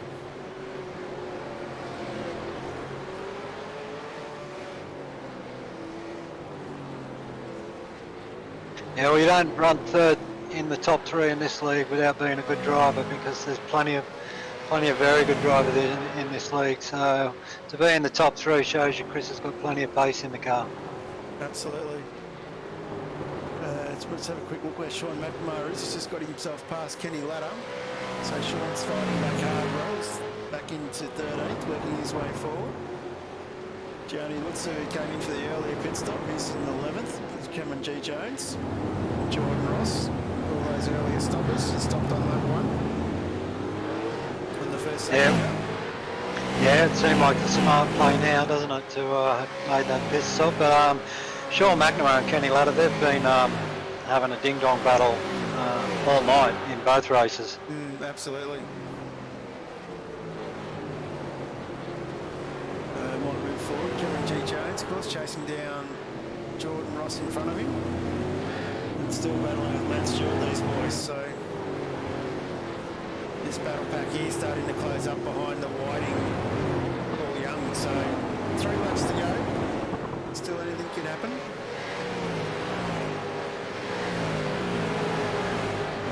Definitely seen some great driving tonight. Going to be hard to pick out who's the driver of the day.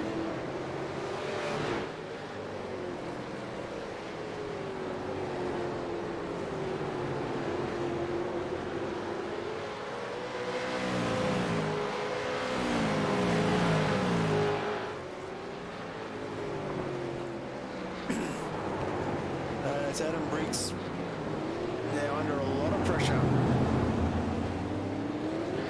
Chris Island. So Chris Island definitely wanting to get on the podium. Won't rule this one out.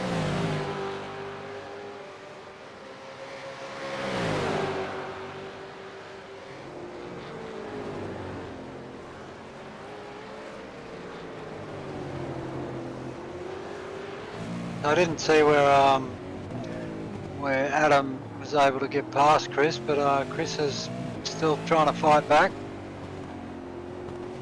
But definitely driving very well. Adam starting to pull away a little bit. So at the moment we've got an SSR lockout on the podium.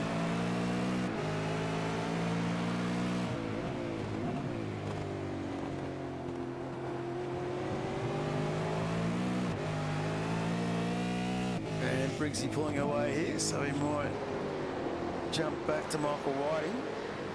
Still tucked up behind Paul Young.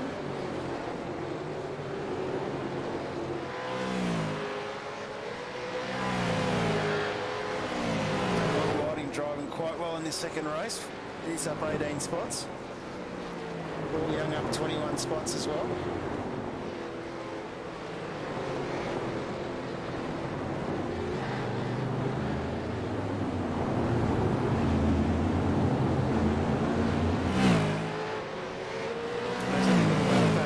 Back to Matt Stewart.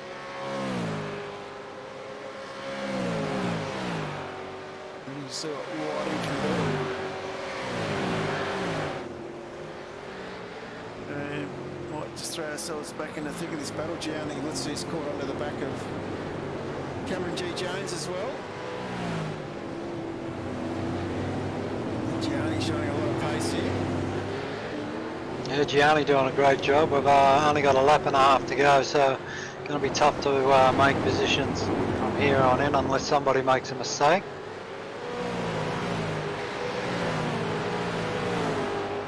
Which has been known to happen.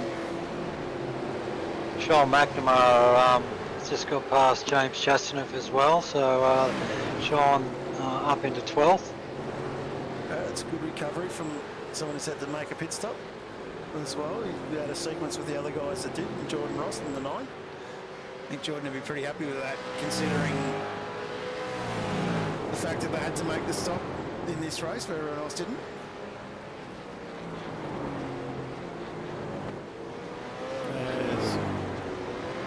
Jump on now, James Scott on for his final lap. Been a very dominant performance tonight. Still having some issues starting, but has managed to recover again. Yep.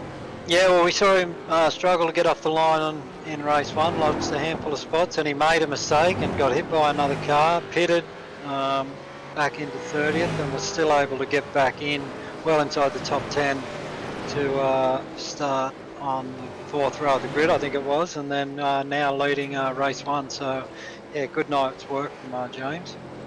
Yeah, he's done very well. I'm pretty happy with that.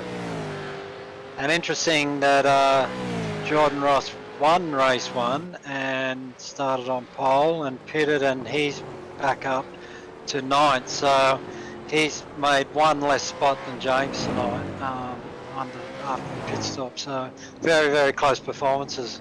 They've done very well. This might just jump as Jordan Ross, James Scott brings it home to win our second race tonight from teammate Tom Freer. Followed by Adam Briggs, gets it home in front of Chris Island, so we've got an SSR lockout.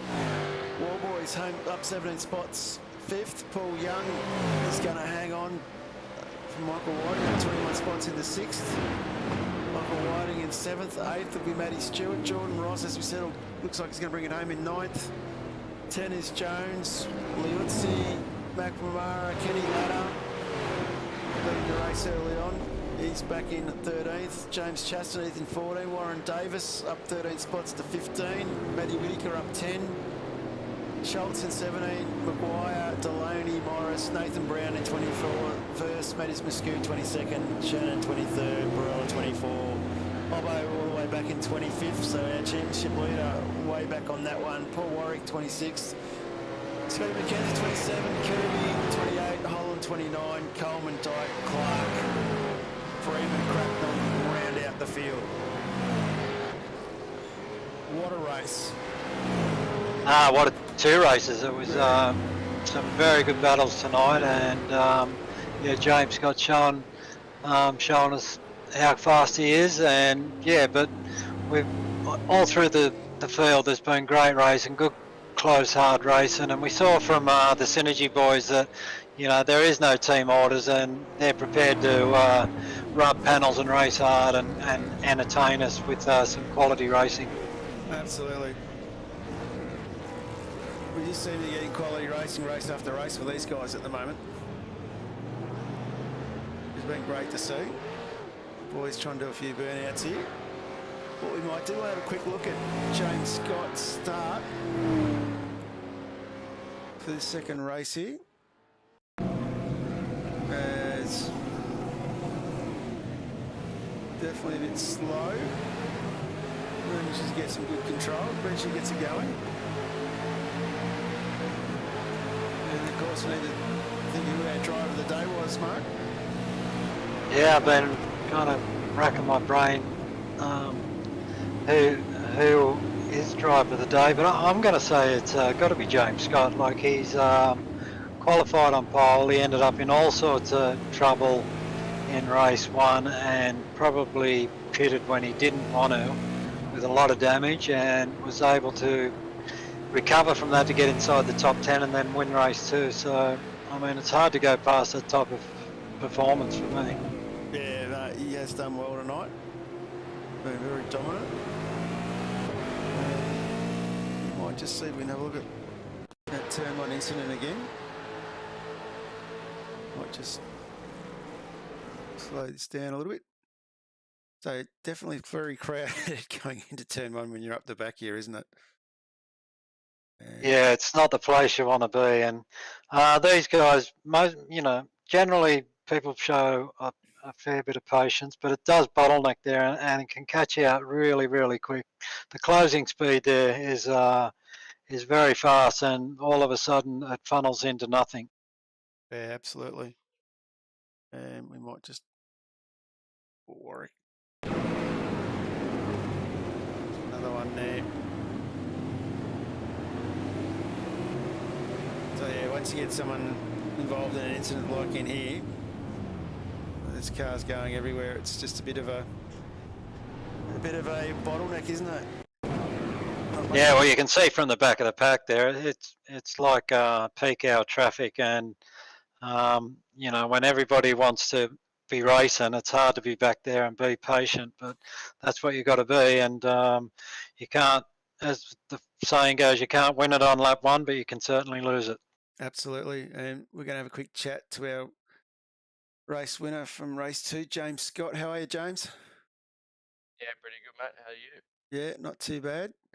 Looks like you got the start a little bit better in that second one. A little bit. Yeah. A little bit. Yeah, no, the second race was a good start. Actually picked up a spot, which was a change to losing about 5. So I think after the first race, I hadn't been on the sim all week. I'd only jumped on tonight. been away, so I didn't have time to try and rectify my errors from last week. So that's probably why you saw it in the first race. But in the second race, I just had that little warm up to try and refine my start procedure, and seemed to be better in the second race. Yeah, that's definitely what you definitely refined it in the second one. How'd you find the rest of it, mate? There was a little bit of traffic in lap 1 you had to deal with, and particularly with the early stop. Yeah, it was pretty chaotic, especially in the first race. I just made a bit of a rookie error and just missed my brake marker, locked a brake, hit the fence. Luckily, the car wasn't great, but I didn't have a black flag or anything like that, so could have kept going. But I think I would have lost some time, so started to come in early. Saw on the relative there was a bit of a gap. There was a few cars, but they were all pretty nice. They didn't race me for the World Championship back there, so yeah,